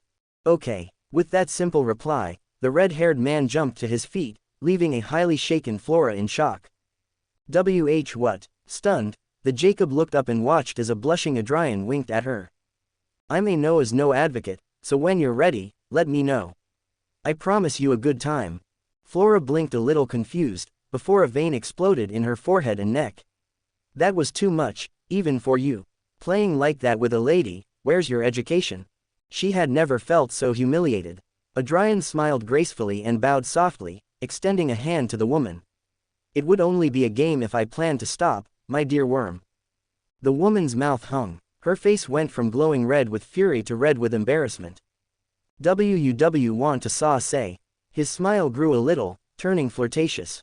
Adrian nodded with a twinkle in his eye. Not to be vulgar, let's say that bed and the various couches would have seen quite a bit of action. Flora looked at him with her mouth half open. Her eyes moved to the outstretched hand, much larger and bigger than hers, to the arm and up the man's body that easily covered hers completely. At this exact moment, she felt something she hadn't in a long time. It was safety. Swallowing saliva, she took the hand as a fleeting thought passed through her mind. Maybe she shouldn't have asked him to stop. Sitting across from each other on the white couches, the red-haired man looked at the white-haired woman with the corners of his lips slightly raised. While she tried to hide it, he could easily notice how the tips of her ears were slightly red. He was sure it was the same as his own, but that didn't matter much to him. He also wasn't worried about getting the couch dirty with dirt, zombie brains, and blood because as soon as they walked in, all the filth they acquired was wiped off. Whoever had designed this room, it was clear that they didn't want to make it dirty. While Adrian was thinking about the possibility of the cleaning freak, Flora took that moment to speak. We don't have to worry about them noticing our absence. Once 5 minutes pass, we'll be kicked out of here and appear at their side as if we were never separated. Well, isn't that convenient? Adrian raised an eyebrow before laughing, a little pleased. And might I know the reason for that move earlier? Being sassy is more my thing. And I would never be, unlike you, I have a pride to maintain, Flora grumbled grimly, her eyes looking deep into his. Adrian rolled his eyes slightly but didn't take his attention away from her. It must be a good thing if you were willing to ruin a bit of that supposed pride. The woman nodded, the grimace shifting to a deep, thoughtful look. After a few seconds in silence, she finally spoke, since we entered the tower, have you felt anything strange in your body? Adrian's expression did not change, but his smile was gone. He gave a slow nod, I have noticed it. Flora closed her eyes, and a soundless sigh escaped her lips. Her hands lifted and rested in her lap. After a moment of thought, she opened her eyes. It's because of me. No shit, Sherlock. No one aside from a certain clown would understand the reference, so the redhead merely said it in his mind. Instead, a slight, oh, left his lips, accompanied by a raised eyebrow. Flora looked at him for several moments in search of a reaction, but seeing that was all he would say, she decided to continue. Your life force has just been split in half. Well, half is a lot to say. Rather. By separating from your body, I took 70 years with me. A deep silence fell in the room, the fall of a needle would sound like a war drum. Adrian covered his face, and a long, exasperated sigh left his body. Damn it, Hunter's Hallow. What the fuck were you thinking doing that? 70 fucking years. What the fuck? Did that mean he would die in his 30s? Another exasperated sigh, not at all exaggerated, left his lips until his lungs were empty. You live up to your sequence, no doubt about it. You don't seem as angry as I expected, Flora admitted, somewhat surprised. I can't help but be a little disappointed. So little do you appreciate your life. I like living, thank you very much, and while I'm not angry, I am somewhat annoyed. Adrian snorted a little. And who wouldn't be? He just lost an entire life. So now what? Did you definitely get your body back, or is it just a special occasion every time you enter the tower? I'm not too sure about the former, the white-haired woman mumbled with a flat face before shaking her head. I wouldn't know until I get out, but it's most likely the former. Adrian nodded, congratulations on getting your body back, by the way. The woman's brow furrowed elegantly, is that all you're going to say? She already knew the man was weird, but to know that not only did you lose 70 years of life, but that the culprit was in front of you and showed no reaction. If I hadn't known what would happen, I would care more, but not really. Since you made your home in my body, I knew I would have to give a part of my life to get you out. Rolling his shoulders, the redhead admitted honestly. He knew this thanks to the fool's dear poet, and the elder inside him. You already knew, white eyebrows raised slightly, surprise clear. He nodded. Of course, Adrian said matter-of-factly, then sighed in defeat. But it was supposed to happen when I advanced to sequence 4, not when I'm sequence 6. Flora was about to retort, but at the last moment, she clammed up. The man's words made sense as she thought about them, just as they explained her current problem. But even so, having his blessed give up a part of his life to get my body back. That's something. Biting the inside of her cheek gently, she stopped that dangerous train of thought. She had no right or power to question the decisions of the Scarlet Monarch. Finally, the question that caused her most discomfort left her companion's lips, who, as was now customary, asked in the worst possible way. So Doc, how much time do I have left? Adrian consulted bored, one eyebrow raised with interest. Flora didn't hold back a grimace at how the question was asked but still answered, a maximum of 10 years and a minimum of 5. While the redhead's life force was quite large, that meant nothing in the face of human mortality. Whistle. So little, so I'll become a frail old man in 2 years. A dried-up grape, his eyebrows raised, and he couldn't help but ask. That would be if your body had time to age, which it doesn't. Flora shook her head. You'll continue to age as you normally would have, but once your life energy runs out, you'll simply die. Ads by PubFuture. At least it'll be an open casket, then. Adrian sighed and shook his hand in boredom. No matter. That problem will be solved once I ascend to demigod. my life will be extended, and this will simply be a joke we'll laugh about in the future. Noticing how Flora looked at him in disgust, the red-haired man couldn't help but laugh softly. Tilting his head to the side, a teasing smile graced his lips, his eyes sparkling mischievously. Someone's worried about me. Someone has to see what's in that head of yours, but I'm afraid they'll lose control if they peek so much. Flora snorted defeatedly. She didn't doubt the man would ascend to demigod. Even if she didn't count his ridiculous speed of digestion, how he acted, and the risks he was willing to take to do so. He had the support and blessing of a god. Reaching the level of a demigod was the absolute minimum he had to achieve. Laughing some more, Adrian raised his hands in the air. Oh, come on, Miss Worm. I'd think you'd be happier once you got your body back, but here you are, hurting for things that don't matter. Isn't your sequence parasite? You just acted like a perfect one. Without me noticing you. Took all my life. Your potion must have digested a bit at least, didn't it? The grimace got a little bigger, and the blood rushing to her ears increased. The redhead was a little confused for a moment until the realization hit him. Oh, right, my bad. From the moment Flora had entered him, she had never been a parasite but a prisoner. It also didn't help matters that he had never seen her as one. If questioned, he would admit that their relationship was far more symbiotic than parasitic. TCH, never mind, besides, I've long since digested my potion, so it would have been a waste. Flora looked away for a moment. So that's how it is, huh? Adrian mumbled absent-mindedly. That means you got all your strength back. She shook her head slightly. I wouldn't know for sure until I leave the tower, but my condition is certainly much better. A smile graced his lips. I'm glad to hear that. Flora's eyes flashed accusingly. You plan on making me work harder, don't you? A playful wink was all she got on the subject. Rolling her eyes, she murmured, of course. Leaning forward a bit, the redhead looked curiously at the woman. There's something I'd like to know, Flora. You got your body back and were in the perfect place to escape. Why didn't you? The white-haired woman's expression became flat and expressionless, with a raised eyebrow, which seemed to say she had just heard the stupidest question in the world. Really, not only was she still serving a sentence, but she had heard the voice of the god who condemned her, a god who, by the way, always answers prayers made to him. Oh, and how could she forget that she had also prayed his honorific name? Even if she escaped, where would she go? She would be easily found even if she were on the other side of the world. At the question, the red-haired man gave only one answer.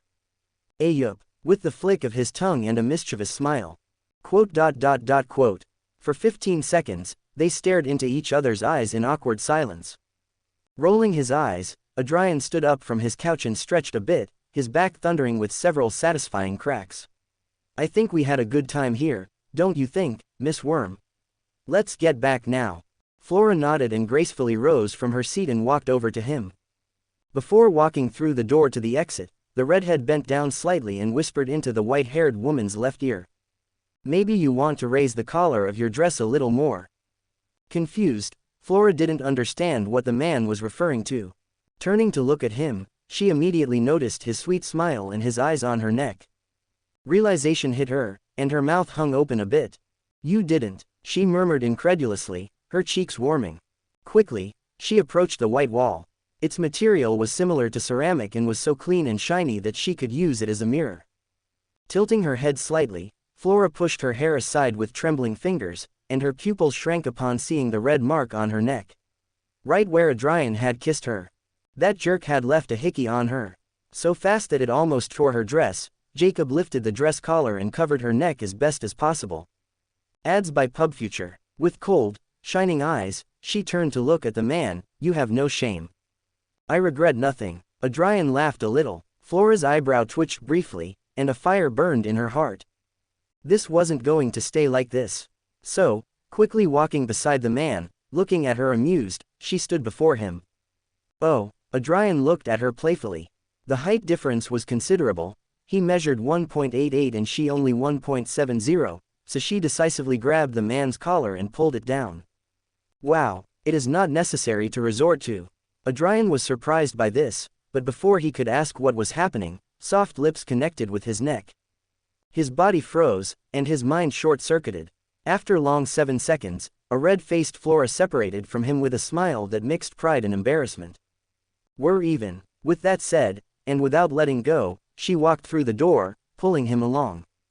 His entire vision turned white for a moment as he passed through the darkness that was the door, but it was only momentary. In the blink of an eye, he found himself back in the hotel room where they had entered the tower.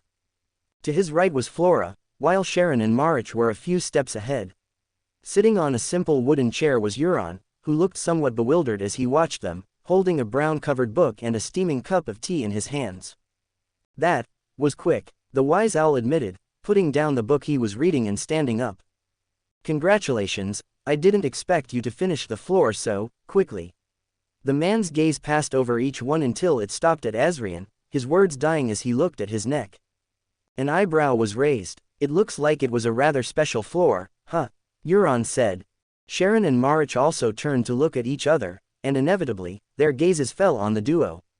More specifically, on the evident purple kiss mark on the neck of the redhead, who had a stony expression but a slight blush on his cheeks. Then, their gaze moved to the only one with that color lipstick. Flora's expression was also stone cold, but her ears were as red as apples. Interestingly, they noticed that the collar of her dress was higher than before. Sharon's blue eyes sparkled slightly, and the intensity of her gaze increased a bit as Marich looked at them incredulously. These two, wasn't it a joke that they were married? His gaze fell to their fingers, but there was no ring. Not married, a couple. Cough cough. Everyone's attention returned to the serious Euron, whose cheeks had taken on a reddish hue. "Putting that aside, I repeat, congratulations on completing the first floor of the tower, and in record time as well. Mr. Adrian, if you could please step forward." Wanting to get this over with quickly, Adrian positioned himself at the front of his group while trying to wipe the mark on his neck with his left hand. Flora looked at that and had to keep the corners of her lips from rising. With the redhead in front of him, Euron reached into his vest and pulled out a small medallion no bigger than an adult's palm. Normally, and following protocol, you would have to undergo a rigorous examination and sign several contracts before even considering this. But, again, you are a particular case. The man admitted, looking at the medallion before extending it to him. "I welcome you to the Wise Owls, Mr. Adrian." Holding back the urge to roll his eyes at this, the redhead grabbed the medallion and nodded.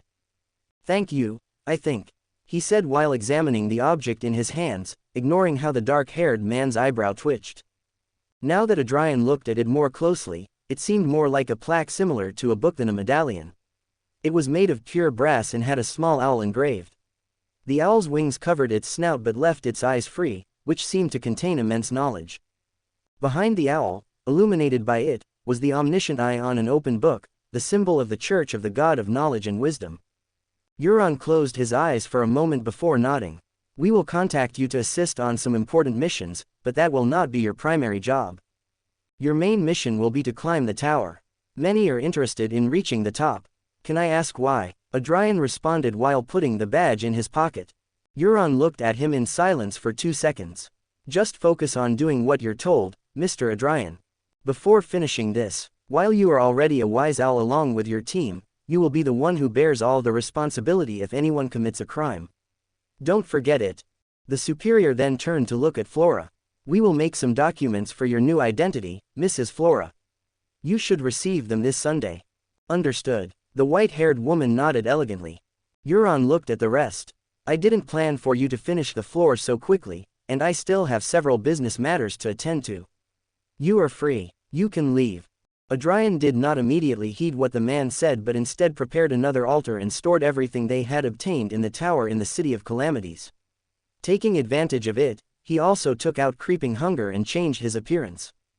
After that, the group left the hotel and headed to the place where the Gothic duo was staying. They still had a lot to talk about. A little while later, it mightn't have been a bad idea to chat where they were, but Adrian preferred to avoid it.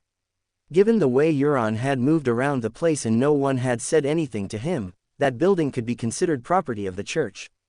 And the topics he planned to discuss with his group were somewhat sensitive, so the possibility of being spied on was a great annoyance. Therefore, Adrian rented a private carriage to take them around the city. Still, it wasn't enough, even if it was a private carriage. The coachman was a normal human, not a zombie. They could have started talking right away if he had been, but for obvious reasons, they couldn't. Even if they received special treatment from the church, they couldn't abuse it too much. Therefore, Marich was forced to return to the grave with his loyal poker companions before coming here, and Adrian had forbidden him from getting more once in Limburg. A true tragedy, in Adrian's opinion. Fortunately, he had the perfect solution, a fine pocket watch. Turning the crown and silencing the carriage's interior, Adrian put the watch in his jacket and smiled at them. Koaga ikatu nyanye. Once the redhead heard the words coming out of his mouth, he tensed up. He had used Guarani. Hangover time had twisted his tongue and had made him use that language directly. For a moment, no one said anything, they just looked at the man in confusion. What did you say? Flora, sitting next to him, asked. Laughing a little, Adrian smiled apologetically. Negative effect. It twisted my tongue and complicated my words. Luckily, it was an easy effect to deal with, so there wouldn't be any more slips. Ah, of course, the white-haired woman said, unimpressed, while shaking her head. Putting that aside, turning to look at the duo, Adrian continued, now that I have the opportunity, I would like to consult you about the indulgence faction of the Rose School of Thought. Could we know why that would be, Mr. Adrian? Marich asked with a hint of curiosity. Sharon looked at everything with serenity. Adrian smiled. Didn't I mention it? Anyone who follows the divine whore in the overgrown bush is the enemy of my lord and, therefore, mine. Being enemies of my lord, what other way is there to deal with them besides complete annihilation? Sharon gave him a look while Marich froze in place. Taking a small breath, Marich spoke, excuse me, Mr. Adrian. But who would you be referring to with those names? The zombie earnestly hoped he was wrong. Adrian looked at him, and his smile became simple. I thought it was obvious. Of course, to the primordial moon and the mother tree of desire. Marich's already pale skin turned even whiter, and he looked at him in astonishment. Sharon frowned almost imperceptibly but did not show her bewilderment apart from a somewhat rough, even for her, nod. Flora looked at their reaction and could only empathize with them. I recommend you get used to it quickly. The princess has the horrible habit of nicknaming evil gods. And some orthodox as well, she added at the end, glancing at the man. Ads by PubFuture. If they have any problem, they can say it to my face, Adrian responded simply. This time, they all gave a stern look. Letting out a soft sigh, the woman in the dark dress gently shook her head. Then we have the same goal, the wraith said, regaining her doll-like appearance, but her eyes glowed a little. Marich looked at him more, and he swallowed his words. It's obvious that our goals are the same. If they weren't, I wouldn't have invited you to my team. Adrian said, what can you tell me about the indulgence faction? Looking at his companion, Marich was surprised to see her gently shake her head before turning her attention to the redhead. How much do you know about the Rose School? So much so that if I told you everything I know, without a doubt, all of you would die from the corruption. Adrian didn't soften or try to hide anything, his words were the truth. There was no change in the blonde's expression, who merely gave a subtle nod. What do you want to know? As far as I knew, the believers of the primordial moon who were at the Rose School and those of the Mother Tree of Desire have conflicted for centuries. However, due to what happened in Backland, I learned that this is not true and that even the believers of the primordial moon can receive special treatment. Why? Adrian asked, and Sharon didn't take long to respond. The good relationship between both evil gods and believers was not always like that, instead, it was, as you say, violent and filled with mutual disdain. Only in recent years have the relationship between the two beliefs found a place to stand together. We, the Temperance faction, were unaware of this, so we couldn't prepare for the attack that almost annihilated our entire forces, Sharon recounted in an ethereal voice, her tone almost spectral and pained. 3 years ago, in August, we were planning to carry out a coordinated attack to take down 2 of the top leaders of the Indulgence faction. The daughter of the Son of God, Abrahal, and one of the worst members of the Indulgence faction, the Queen of Rot, Lydiera. 2 demigods who, thanks to my teacher, we knew were preparing for their ascension to angels. Adrian looked dazed at the woman. Sua has a daughter. Sequence 1 Abomination Sua, direct son of the corrupted chained god and son of the Mother Tree of Desire herself. That guy has a daughter. Not only that, but 2 members were preparing to become angels. Things have gotten much more complicated. Unable to help it, the redhead grimaced while clicking his tongue. How annoying. Ignoring the man's reaction, Sharon continued. While we were making our final preparations for the attack that would take place at the end of the month, we were ambushed at our base in the city of Rupus in the Highlands Kingdom. More than 80% of our forces perished that day. The only reason there is still a temperance faction is because my teacher protected us all the way, from the highlands, valleys, and green lands. I watched as she fell before Sua's assault and the high-level forces of the Indulgence faction. At least I know that playful grandma is still on our side. Sighing a little, Adrian looked at the woman momentarily. After a brief deliberation of 2.5 seconds, he said, Reincarnation is still alive. The calm that was the doll-like face of Sharon broke, eyebrows raised in disbelief, and enormous emotion shone. What? Adrian couldn't help it. He stepped back, dazed and stunned by the brutal display of emotion from someone who sometimes didn't even seem to breathe. Even Marich, who had also been stunned, couldn't help but look at his companion in shock. Realizing her outburst, Sharon let out a small sigh, and her face, which had shown bright emotions, returned to its doll-like appearance. Apologies. Flora just looked at her while blinking a few times. It's fine. I would also react that way if my maternal figure, whom I thought was dead, turned out to be alive. Adrian laughed a little as he settled back into his seat. On a mental note, he wrote down Sharon's name in the section of emotionless people he had managed to break. Ads by PubFuture. If what he said bothered her, the blonde didn't show it. Seeing that he wouldn't get another reaction, Adrian continued with the questions. I doubt you know, but I still have to ask. What was this special place where they managed to find a mutual agreement? It must have been extraordinary to bring them together. We never discovered it. Due to the damages suffered in the attack, the Temperance faction could never investigate how it all happened. Sharon said, closing her eyes for a few seconds before opening them and adding. The only thing we know, thanks to some branches that remained on the south continent, whatever it was, they theorize it couldn't have been more than 22 years ago. Around the middle or end of 1327, it was during that time that the attitude of the followers of Primordial Moon and Mother Tree of Desire changed. 22 years. Adrian moved his lips, silently repeating the number a few times. His stomach twisted, and a weight settled on his shoulders. His eyes darkened, and his tongue clicked in annoyance, quickly finding why it bothered him so much. His body was born in September 1327, very close to the time when the relationship between the believers improved. Did they feel it? That with the birth of Adrian Kenway, I would take over his body in the future, and they decided to act accordingly and prepare. Of course, they didn't know which body it would be, but they knew that the time for me to appear was near. It's not too improbable. If they have a way to track me, then in some way they must also sense me. Dozens of questions quickly formed in the conspirator's mind. He refused to believe such a big coincidence was just that, but he had to fight against a skeptical part of himself. Seriously, did the mere birth of his future body cause two cosmic beings to set aside their differences to deal with him? Of course, it's not to deal with me per se. Adrian tapped his chin, in his mind a name ominously repeated, the name of the one who was undoubtedly the reason for the alliance of divine whores. Fire of destruction. The redhead quickly controlled his thoughts before they wandered back to dangerous places. Sighing a little, he asked his last question, by any chance, do you know someone at the Rose School of Thought who went by the nickname the Doctor? Sharon barely shook her head. I don't know anyone at the school who has received a nickname like that. Do you have more information about them?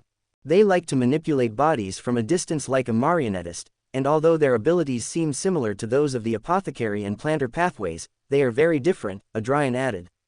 Still, to his disappointment, Sharon shook her head again, and Marich also denied knowing anything about it. Sharon and Marich knew no one with those characteristics at the Rose School of Thought. So my dear doctor is a John Doe. Shit. Clicking his tongue again, Adrian just looked out the window, bored. He would keep the sound bubble active a little longer before releasing it. Seeing that no more questions were coming, Sharon suddenly asked, do you know where my teacher is? Yes, but I won't say it. Adrian replied without looking, you will meet once destiny sees fit. At his response, Sharon just nodded without reacting, closing her eyes and seeming to fall asleep. Flora watched this entire interaction, bewildered. her pupils trembling at all the information that had been shared. Is her teacher she? An angel? But how many angels does this guy know? This is the second one. It seemed that no member the redhead took was just for a momentary whim, they always had something more to them. What kind of monstrous team are you forming, Adrian? Discreetly watching the man, the white-haired woman's mind raced. Because each member was unique, she felt it had to be some kind of ritual. But she was unaware of a ritual that involved the participation of so many special people. They didn't stay together much longer, the group split up after a while. Marich and Sharon disappeared into the crowd, promising to meet at the Beander gathering on September 7th.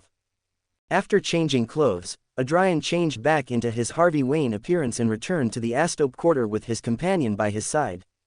Entering the room, the white-haired woman looked at him with an arched eyebrow. I thought you would rent an extra room. And stay alone in this place. Don't even think about it, Miss Worm, you are my teddy bear. Laughing a little, the dark-haired man removed his jacket and hung it on the coat rack. What would you like to eat? The man asked, rolling up the sleeves of his shirt. Flora blinked a little. Are you going to cook now? Isn't it a bit late? Nah, it's fine. You deserve a good meal after being a worm for so long. Adrian shrugged his shoulders, not giving it much importance. And well, what will it be? Or do you prefer it to be a surprise? The white-haired woman remained silent for a few seconds. After deliberating a bit, she nodded, a Lowen-style noodle. Lowen-style noodles on the way then.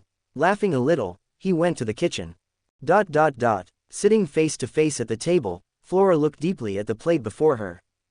Thick yellow noodles arranged in a swirl, the sauce poured over them in a pink bath, and several thick chunks of tender meat covered again in grated cheese fill a deep plate generously.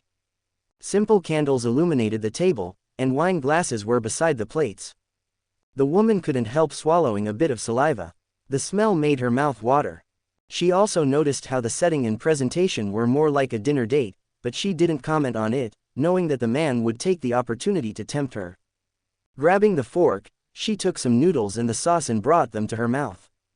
After years without a body and surviving by parasitizing small animals and eating whatever came her way, this food was almost enough to make her cry.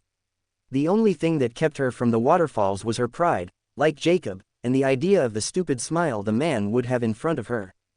So, swallowing the absolute delicacy after chewing it for a good while, she gave an appreciative nod. It's delicious. Huffing a little, the redhead looked at her while putting a piece of meat in his mouth. Of course it is. I made it. Rolling her eyes, Flora didn't rush to eat but savored every bite to the fullest. So, she grabbed the knife to cut the meat, but before she could cut it, the mere pressure of her fork crumbled it. Knowing that the knife was unnecessary, she set it aside and brought the tender meat to her mouth, surprised once again as it almost melted. How is it so soft? Had cooking advanced so much since he lost his body? Had so much been lost? The trick is to fry the meat before putting it in the pot with the sauce and then boil it again. Adrian smiled proudly as he sipped the wine. That was a trick his grandmother had taught him. What Flora was eating was not pure Lowen-style noodles but a mix of the Lowen style, along with the cooking he learned from his grandmother and his own experience. Kenway-style noodles. Flora nodded slightly to his words while taking another piece of meat and putting it in her mouth, the taste of garlic with the sauce making her smile. Thus continued Flora's first human meal until both their plates were empty. Now, they were just sitting in silence, calmly drinking a glass of water to wash down the food. You're not a demigod anymore, are you? Adrian asked suddenly, his glass a few inches from his lips. Flora was not surprised by the question. She didn't even show a reaction, she shook her head. Now I am the Prometheus of Sequence 6. She stared at him and added, but I still feel my characteristics. They are inside you. It makes sense. It's a safe. Adrian nodded internally, not surprised by the woman's response. Hunter's Hallow wouldn't just release a demigod who tried to kill him. This was undoubtedly the most logical decision when entering the tower and freeing Flora. If she was going to leave, she couldn't be higher than his sequence, so in an unknown manner, it separated the characteristics of Sequence 5 and Sequence 4 from Flora, gave her years of life, and expelled her with a new body while sealing those characteristics inside him. So Hunter's Hallow has that ability. That's terrifying. Separating the divinity from a demigod in a state as bad as Flora's without killing her or losing control. shaking his head slightly and pushing his thoughts away from his tunic. He looked at Flora calmly. Don't worry, every time I advance a sequence, your characteristics will return to you. A sigh escaped Flora, who felt a weight lift off her shoulders. That's good. She knew that getting her body back couldn't come for free. This was something she was willing to tolerate. Your room will be the guest room. This weekend, we'll go out to buy you clothes and anything else that might interest you. Adrian commented as he set down his already empty glass. Flora nodded, having no problem with what the man said. Later that day, in the City of Calamities. Ads by PubFuture. Even after everything that had happened during the day, he couldn't afford to rest. Opening the grape-colored leather-bound book, Adrian began to read. Less than greater than. Contrary to what many think, divination through mirrors does not come directly from the spirit world, as most other divination does, but rather from the mirror world. To this day, the mirror world remains unknown. However, as far as we know, it shares similarities with the astral world and the spirit world. It is a separate dimension. It is a reflection of everything and nothing, what existed and what did not exist, what could have been and what will never be. It is the sum of everything and nothing. It is a dimension without a king, governed solely by chaos and plagued by the unknown. According to the Primordial One, the mirror world is the most dangerous jungle in the universe. The only safe places are the reflections of reality, even then, they are fraught with dangers. Beyond the reflections, the dangers are unimaginable, and death is certain. While mirror divination is considerably safe, one should never try to look beyond the world's reflections, as something might always be waiting there, ready to look back. Thanks to all these factors, divination and cursing through mirrors are quite effective and considerably more challenging to protect against than other curses, even rivaling demon families focused on curses. Less than greater than. Okay, this is not creepy at all. In the original story, the mirror world was mentioned briefly but never delved into much. Considering that he had the City of Calamities under his control, any information about that world was welcome. But this was definitely not expected. But even Cheek saying that beyond reflections of the world, death is certain. What kind of place is that? Murmuring to himself, the redhead slightly closed his eyes and massaged his forehead with 2 fingers as he fell into cogitation. Now he was sure that whoever wrote this book was not only a member of the demonist sect, only they called that castrated bitch the Primordial One, but also a high-level existence. Just reading a few sentences made his brain throb. At least a demigod, that's for sure. The pain in his brain diminished, and after a while, he continued reading, occasionally repeating the process of massaging his forehead and cogitating. While reading, a part of his mind returned to the murals he had seen on the first floor of the tower, and several questions formed. Who was the Angel de Silver fighting against? If I take that the true creator had already been born when the fight occurred, it must have been at the end of the 3rd epic. Placing it at least at the 4th epic. Considering that he seemed to be on the side of the true creator, then it could be likely that the enemies were all the gods except for the Black Emperor, who was the ally of the rapper. Curious, mumbling a bit, the redhead decided to leave this for later. It was very likely that the one who created the tower was the Angel of Silver. Not only did the times of appearance match, but it would also explain many others. The most important thing is that the Silver Angel was also a transmigrator. Adrian didn't know whether he was the same type as the transmigrator trio or just like him. The answer was most likely on the upper floors of the tower. I have to keep climbing.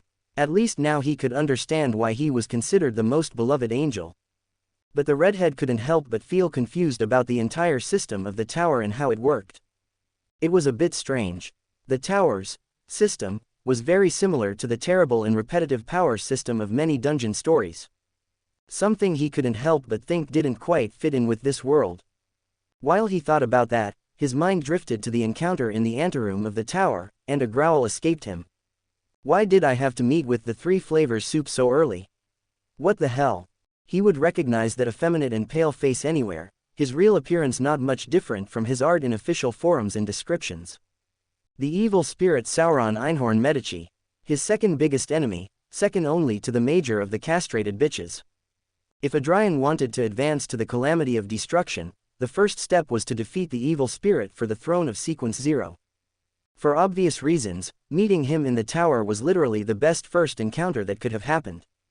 In that place, They could do nothing to each other except insult each other, and the sequences were suppressed. In any other situation, Adrian knew he would have died. Considering those, how could he not seize the opportunity to strike the first blow in this impending war technically? Remembering what had happened and the expression the former Red Angel had made, a satisfied laugh escaped the redhead. I'm sure he didn't expect that. And who would do it? For him, it was as if an ant suddenly spoke to him and insulted him. It would leave everyone stunned. Ha ha ha. Ads by PubFuture. Laughing a little more, he remembered another event that happened there. Those guys who shouted and came towards me for sure were members of the Church of the Annoyed Dove. They would only charge headfirst even knowing they couldn't do anything to me because of the rules. Criticizing the Punishers, foolish action, he just clicked his tongue. Honestly, he wasn't too worried about everyone knowing he was in Lindbergh. At first, he was, but now that he knew where the next entrance was, most of his worries had wholly vanished. The next entry was in the City of Sin, after all. Or, as everyone knew in this world, Intis. It was very likely that most of those who saw him thought he had already left the tower and was on his way out of the country. Not that he was still in the country, working to build an economic empire. Of course, I still have to worry about the 3-flavored soup and its useless writer dog. Sigh, shaking his head, Adrian sighed and closed the book in his hands. I don't have to think about that now, I just have to focus on improving my business and increasing profits. As he neared the middle of the book, Adrian considered it enough for the day and returned to his body. Opening his eyes, Adrian could only grunt a little at his headache. It seems that the idea of lending the book to Charlotte will have to wait until he is sequence 7. He was sure the young man would lose control as soon as he read a few words. Maybe he will be safer when he advances to Warlock, but for now, this jar of cookies will stay in the cabinet. With that in mind, the redhead just sighed and, with the help of cogitation, let the world of dreams take him. Flora's room. Lying in bed, wearing a white nightgown, Flora squeezed the pillow a little in her hands. Feeling its softness and cotton texture. A gentle smile adorned her lips. I missed sleeping in a bed. Closing her eyes, the Jacob quickly fell asleep on a mattress without the aid of cogitation. The tower. First floor. A man with dark blonde hair and blind in one eye watched his companion with suspicion. That companion wore old black armor with bloodstains, and his red hair stood out against his pale skin. They were in a dark forest after fighting with strange creatures that were small but highly aggressive and strong. These creatures preferred to hunt in packs. Now, they were using a cave as a refuge. The half-blind man looked at the red-haired man and expressed his doubts since the events in the Great Hall. That crazy moment and provocation from someone who should be weaker than him, but didn't hesitate to provoke everyone present, especially the terrifying evil spirit who made his body its new home. How does Adrian Kenway know you? The traitor Archbishop, Ince Zangwill, asked. The evil spirit turned away from the fire before him and looked at him without enthusiasm. With whom is behind him, it doesn't surprise me. It's the least he should know. His red eyes turned away from the man, who said nothing more and not answering the question, causing the blond man to frown in annoyance. The only reason they were still together was that they couldn't separate, something that the evil spirit had caused. Due to the rarity of his condition, once he entered the body of the former gatekeeper, a part of their being merged. Unless someone at the level of an angel separated them, they would be together until one of them died. At that moment, a bloody mouth opened on his left cheek. You noticed, didn't you? Despite the distance, the smell of his blood was so strong that I could taste it. Hearing the voice, the evil spirit laughed a little, a dark and malicious laugh. Of course I did. Another bloody and rotten mouth opened on his right cheek. As soon as it formed, a loud laugh came out. Ha ha ha, I was worried that the new generations were losing the sharpness in their tongues and fists and becoming soft, but it seemed I was wrong. Ha ha ha, 3 flavors soup, how did I never think of that? And you just stood there staring like a fool. Oh, I'm so proud. Slap. Slapping a hand on that cheek, the evil spirit could only let out a small grunt while still hearing the laughter. Moving his gaze to the darker areas of the cave where they were, he did not take long to show his true emotion. He lowered his hand, letting the laughter resonate in the cave, and laughed with it. The rotten, bloody left mouth also joined in the fun shortly after. Finally, calming down after a long while, 3 male voices spoke as one, a grim and ghostly symphony of death. Without a doubt, this epic is extremely interesting.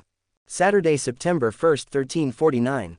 Adjusting the laurel brass in her hair, Flora looked for a few moments in the full-length mirror before her and nodded. The corner of her lips lifted in pride. Contrary to the usual, her laurel was considerably larger than average. Her long white hair was tied in elegant braids, all held in place by a purple ribbon hanging on her chest over her left shoulder. Her dress was graceful and warm, perfect for the autumn that was already hitting the country hard. It had long, intricate details woven through the bronze fabric. "You look beautiful, madam," a young maid praised beside her with a bright smile. Behind her, neatly folded on a table, multiple dresses and accessories rested, each one that Jacob planned to take. Clapping her hands a little, the maid sighed dreamily. "I'm sure your husband will love how beautiful you look. Ah, I'm so jealous."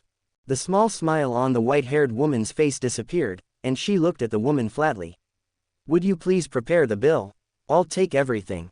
The other woman blinked a little before nodding briskly and heading off to do as ordered, taking with her all the clothes that had been tried on. "Why does everyone say we're married?" Mumbling to herself with a bit of annoyance, the Jacob walked out to the display portion of the store, her eyes quickly finding her companion. Sitting on one of the multiple couches meant for the husbands and sweethearts who came to accompany their partners, Adrian, in his Harvey Wayne look, was turning the page of the store's dress menu with some boredom on his face. Hearing her arrive, the black-haired man lowered the book in his hands and looked at her with a critical eye. After a few seconds, he nodded and raised his thumb in approval. "Yep. No matter what you wear, you still look beautiful. I bet you'd make a potato sack look like fashion." Ignoring the part of her that sighed in relief and happiness at the compliment, she just med and looked at him bored. "You're horrible at flattery, you know that, don't you? What do you want me to say? I never got a chance to practice."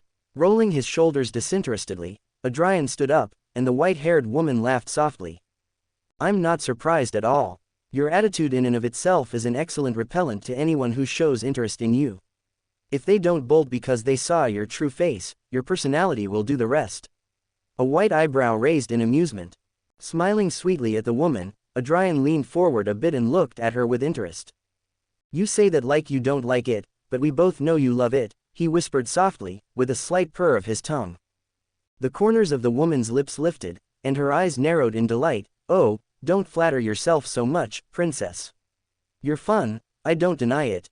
But to say I love it, I didn't know you were in disillusion, too. Foo-foo, if my disillusionment is you leaving a mark on my neck, then I'm crazy." Flora's lips tightened momentarily, and the blood in her cheeks rose, warming them a little. Just as she was about to resume her attack, out of the corner of her eye, she saw the maid standing watching them with her mouth half open and her face red. Seeing that she had been discovered, the young woman laughed shyly and spread out the several bags with the dresses and accessories Flora had previously chosen. Cough. "Sorry for the inconvenience, but your order is ready. ... You knew she was there." Flora shot him a stern glare as she spooned a spoonful of her dessert into her mouth. "Where would the fun be if I didn't?" Adrian winked mischievously as he took a bite of his ice cream cone. In his right hand, he was carrying the bags. They were now taking a stroll through the Artelia district, exploring Ashera's most artistic and humorous area. While they looked at the various stores and what the theaters had ready to offer, Adrian took advantage and bought a cone of chocolate and strawberry ice cream for himself and Flora, a 4 flavors cup, all for 3 argentums. "I didn't think you'd like that flavor," the man admitted as he ate his ice cream. Flora looked at him sideways as she scooped some mint ice cream into her mouth. "When I was still coming through the city, this flavor didn't exist." Ads by PubFuture. A larger scoop of the same flavor was raised again. Looking at the vibrant green color, the white-haired woman popped the piece into her mouth. "I must say, it doesn't taste bad at all. And you haven't even tried the one with chocolate chips yet." Adrian chuckled a little as they walked. The woman put a hand to her chin and, after a few moments, nodded.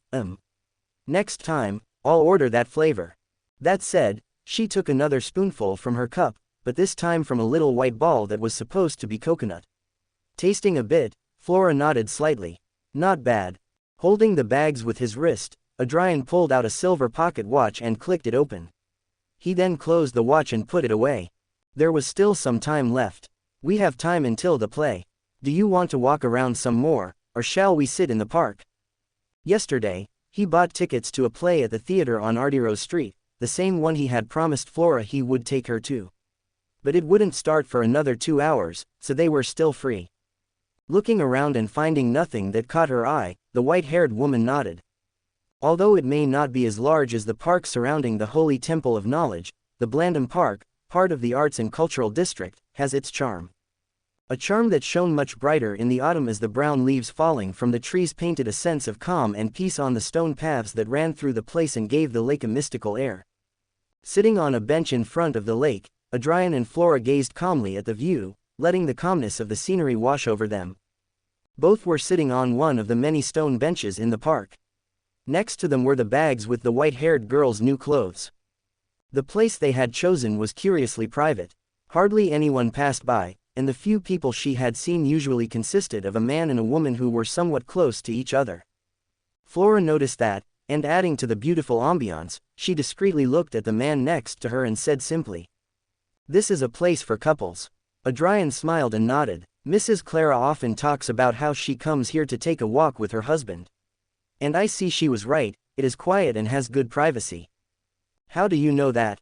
She never had that conversation with you. Flora didn't remember seeing that interaction. I have a good ear. Adrian winked, and the white-haired woman could barely contain the laughter that almost came out of her. Every weird thing this guy does. You have no respect for anything, do you? Not even the privacy of your employees. It's not my fault they talk so loud. The man rolled his shoulders, not giving it much thought. Then, Adrian turned his attention to his companion. How are you? It was a typical question, there was nothing strange about it. However, how he said it and looked at her revealed the man's true doubt. Flora did not answer immediately. She just watched the reflection of the sunset on the lake in silence. Adrian was not in a hurry. He just watched calmly as the wind lightly moved the woman's beautiful white hair, his mind not being able to avoid going back to the morning when he made her ponytail and how soft it was. After 5 seconds, she looked up at him, her lips lifting quickly, stretching her cheeks into a big smile as she raised a hand. Honestly, I can't wait. The cup of 4 savors was thrown away a while ago as the cone was devoured. In its place, Flora now held a simple silver coin in her hands, slightly larger than a penny. The ticket to the gathering of the Hermits of Fate, the secret organization formed by the union of the Jacob and Zoroast families. Gathering that would fall on September 16th, in the Oldia district at 8:37 p.m. With a slight wave of her hand, the coin disappeared, and her hands were empty. Adrian whistled a little while watching her hands and did not even see when the change occurred. Marauders were fast hands, after all. Ads by PubFuture. Flora watched his reaction, and a proud look adorned her face. There's someone I want to see.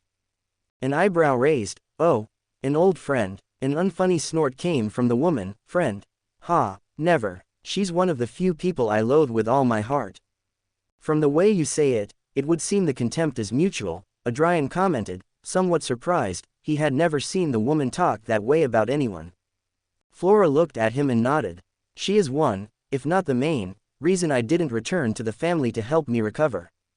In the state I was in my failure to find the treasure, it was certain they would use it as an excuse to finally eliminate me and hand over my characteristics to someone more useful to them. I bet they thought I had died due to not attending the gatherings for years. The same big smile returned, and she added, how I would have loved to see their faces when the ranking was updated. She might be a little embarrassed, but everyone in the family knows her name in the tower. It was a source of ridicule when she chose it. The black-haired man looked at her for a moment before saying, remember what we talked about. The smile on the woman's face tensed for a moment. A soft sigh left her lips, and Flora nodded. No treasure. Mentioning the problem without proper preparations could be disastrous. The only reason nothing had happened the first time was because of Hunter's Hallow. Now that Flora was out of his body, there was a chance that mentioning the problem with the Jacob family treasure might get her attention. Adrian knows that his companion is still protected by his robe. This is due to the suppression of her sequence, and she can still feel the characteristics inside his body. He did not know if this had a limited range, and for obvious reasons, he would not test it. Therefore, they spent most of their time together, only separating to go to the bathroom, sleep, and shower. Luckily, the soldier was still able to work today, so he had enough time to prepare for Flora to join him in the company. The hermits of fate have a way of making the proper preparations so that the raven would not notice the change in fate, but they had to make contact first. Therefore, they would not talk about it until that. While Adrian was thinking that, Flora looked at him discreetly for a moment before sitting closer to him without the man noticing. "Are you sure the brat will be all right?" Returning his attention to his companion, Adrian snorted. "With everything I send her, I'd be disappointed if this doesn't go well. She's not as useless as you think." I wouldn't be so sure about that," Flora murmured, disinterested, looking up at the slowly darkening sky. Lowering her gaze, she looked at him curiously. "What are we eating today?" The man's eyebrow twitched slightly, and he laughed in amusement. "How about a special of mine? What's its name? I call it Lomito Fasak. I'm sure you'll like it." "Oh," Flora's eyes twinkled, a clear interest in them. So far, the food the man was preparing proved to be not only delicious but varied. Remembering the embaju and the curious quesito she had eaten this morning, the woman found herself looking forward to dinner.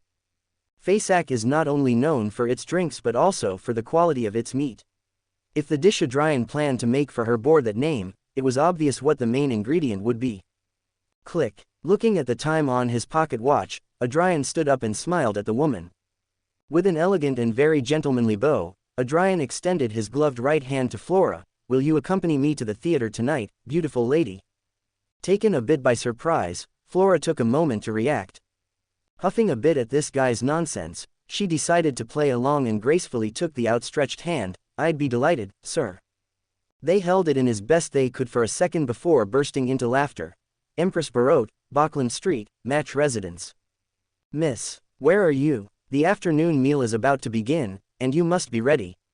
The maid, Annabeth, tapped uneasily on the new dark oak door with her left hand. A gauze covered her forehead, and her right forearm was in a cast. The broken bone would still take time to heal. Usually, for a servant serving a noble to suffer so many injuries, she would rest and temporarily relegate her position to someone else until she recovered and returned to continue. Of course, this was only usual in compassionate families. The natural norm was dismissal. Many servants were dismissed and fired once they suffered injuries that prevented them from working. They had to rely on the care of churches and charities to recover. Fortunately, the Matched family was one of the gentle families. So, people who suffered injuries that required rest could rest and still receive their wages. But even so, Annabeth wanted to continue working for her miss. Although her attitude had improved considerably, she was still challenging to deal with in certain aspects, so Annabeth preferred to avoid problems for her lady by being with her. She thought that Miss would refuse to let her continue working and tell her to rest, but contrary to what she expected, she just told her, "Do what you want, but if you feel tired, take a break, I can take care of myself." The lords stopped fussing when they heard that. Shaking off past memories, Annabeth knocked on the door again. "Miss, please." Just as she was considering knocking the door down by crying loudly, a prim and trim hazel match opened it, her eyes glittering with annoyance. "I was just finishing my makeup." The servant pursed her lips, and her gaze hardened a little. The softness in her face became a little harder, but her voice kept its gentle tone. "Being on time is respected, miss. If you wish to get into and stay in college, you have to learn to be punctual." At the reprimand, Hazel rolled her eyes and began to walk. Closing the door behind her. "Then why are we still here? Come on." Annabeth could only sigh soundlessly and quickly followed her mistress, always 3 steps behind. Inside the repaired and reorganized room of the sole heiress of the family, there was no movement, and everything was spotless. Taking her ear off the door of her wardrobe, Hazel Matched nodded in satisfaction. Unlike the other Hazel, who had come out wearing an elegant and rich dress, she was wearing dark hunting clothes, and her hair was pulled back in a low ponytail. Turning to look at the other inhabitant of the dressing room, she raised an eyebrow. "This will only last a few weeks, won't it?" Her furry companion gave a graceful, human nod. The noblewoman looked at that movement and curiously found nothing strange about it, not feeling frightened or repulsed. "It must be because of the time I spent with teacher Flora. A talking rat was educating me." Seeing a dog nod is nothing compared to that. Remembering why such scenes turned her off, Hazel could only sigh. In front of her, sitting upright like a soldier, was a golden retriever. Its long golden coat curiously curled at the paws, indicating that it was not purebred. This curious dog, which seemed to have human intelligence, was one of the soldiers of the Scarlet Monarch that teacher Adrian had lent to her. According to her teacher, this soldier's name was Ignir, while the soldier acting as her was Weiss. These were not the only things he had lent her either, not by a long shot. Hidden in one of her hidden pockets in her outfit, in the shadows of it, was the burnt band. Inside the burnt band were Hangover Time, Vecchio Pomodoro, and several light charms. Her teacher had entrusted her with 3 rank 2 artifacts, 2 of his soldiers whose strength was equivalent to a sequence 8 provoker, and several charms that would help her escape. All in all, Hazel had never had so much power in her hands. There was a little whisper in the back of her mind, tempting her to take these items for herself and not give them back, but she quickly suppressed them. One of the acting rules from when she was still a marauder repeated itself calmly in her mind. Never take something you can't keep in your control, limit your hand, or it will end up choking you. Of course, she had done her part too. These last few days, she has taken the initiative to socialize more, attending parties and gatherings and behaving better. This is so she will not raise suspicion when the investigation against Ambassador Backerland begins. Ads by PubFuture. Hazel looked down at her hands with a soft sigh and could only grunt a little at the sight of them shaking. With all these preparations, the risk is much less, but it is still dangerous. One mistaken death will be the best case scenario. The worst, becoming a puppet to be used against my family. She knew the dangers. Her teacher had explained them to the point of filling several pages in his letter, including the number of Beyonders and their possible paths. But more than that, he had warned her of 2 in particular. Backerland was the conspirator of Sequence 6, the same as him. And his personal bodyguard, Rosago, a marionettist of Sequence 5.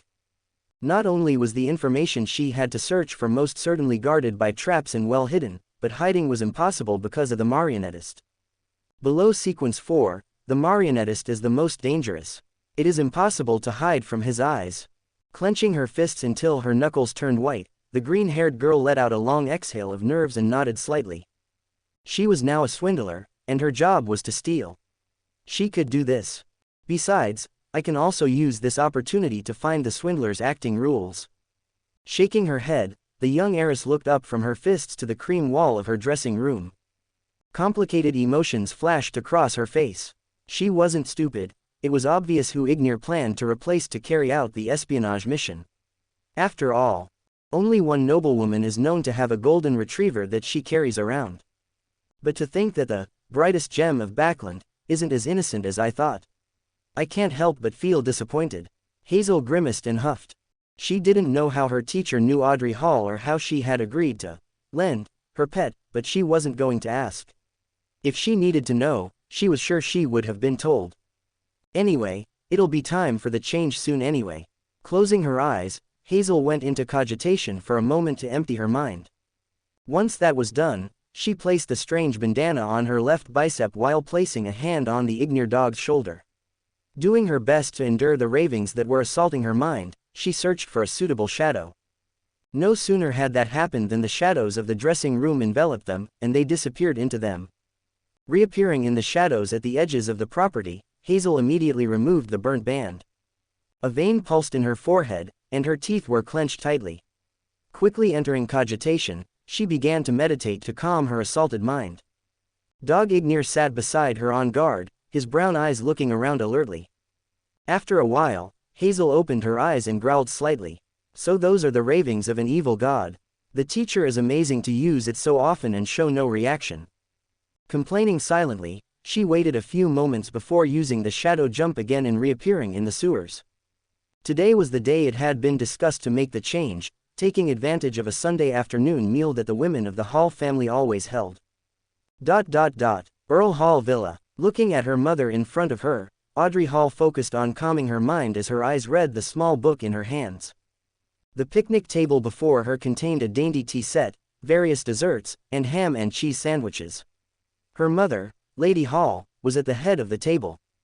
The older woman was reading the day's newspaper, her usual elegant and gentle face looking strangely tense.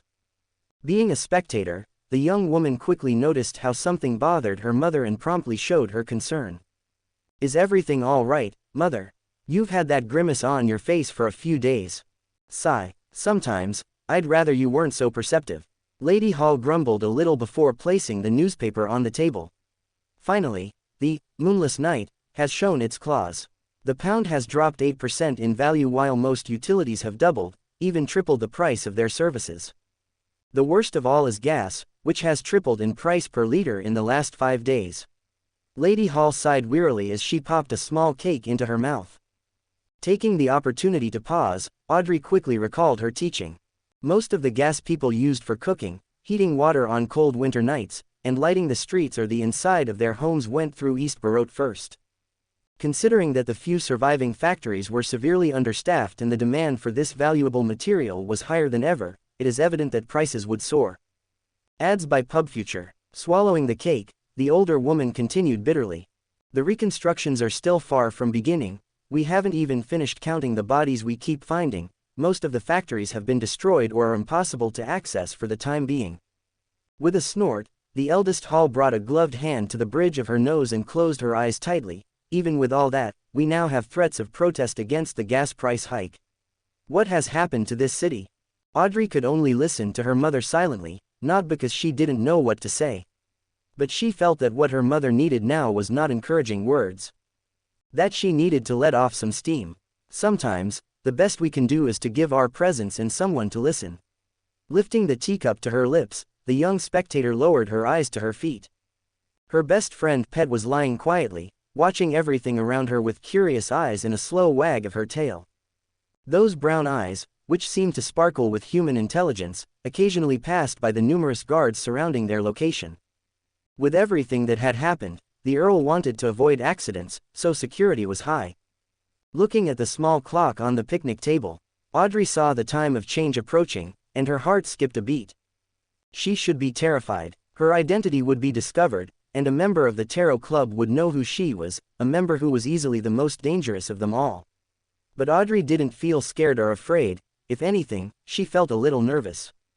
And this was thanks to Mr. Fool. If Mr. Chariot crossed even the smallest of lines, the noblewoman knew he would be severely punished. Besides, it's not as if our identity would remain hidden forever. Chariot himself is the example of that. The blonde lampooned a bit before rolling her shoulders a bit and looking around for a moment. Internally, she couldn't help but wonder how Chariot's man would get so close without being discovered. Could it be a special ability? Or maybe a distraction? Oh, I can't wait to see. Holding back the corners of her lips from rising, the young lady listened intently to her mother's palaver. Suddenly, Susie rose from her lying posture with a serious look. Thanks to her heightened sense of seeing changes in the faces of people and animals, Audrey noticed how her friend's muzzle seemed to twitch a little. As if she had suddenly smelled her favorite treat, her tail wagging with excitement. The noblewoman was momentarily confused before her eyes lit up in recognition. The signal, of course. Why try complicating themselves with complicated methods of dodging guards and sneaking when the target could come at them? Faced with a dog's nose, humans could not compare. Much less a Beander dog's nose. It was brilliant. Looking around her with a small smile that hid her genuine excitement, Audrey patted her knee 3 times, drawing the attention of the spectating dog whose tail had frozen. Smiling at her friend, she winked, "Go play, girl." Woof. Happy, Susie took heed, quickly jumped up from her spot, and headed into the woods, barking happily. Lady Hall paused her speech for a moment to look at that and sighed sadly. Oh, poor Susie. I almost forgot she spent the last few weeks cooped up in the manor. She must have missed running. Yes, she does miss it very much. She doesn't spend all day in my room chewing on that huge bone that Chariot's messenger gave her. Audrey looked at her mother with a simple smile and nodded elegantly. She's been a bit anxious to get out, but not as anxious as you think, mother. I'm sure she'll be bored soon enough. Thus, the mother-daughter duo continued to talk, although it was more chatter on the mother's part. The daughter listened attentively and responded when she saw fit. After a while, Susie came running out of the forest with a massive stick in her muzzle. Arriving before the women, she dropped it and let out a happy woof. Lady Hall laughed in amusement at the dog while Audrey just smiled. Her green eyes quickly noticed how the look in her friend's eyes had become more fiery. Watching the golden retriever in front of her from her hiding place in the woods. Hazel, who had donned a simple mask that covered her entire face, just tossed another piece of the roast beef she had prepared. The original Susie leapt into the air and caught it in one bite, wagging her tail happily. I'm a little disappointed it was so easy. Is the hall security so bad? Hazel thought, a bit dizzy, while throwing another piece of meat.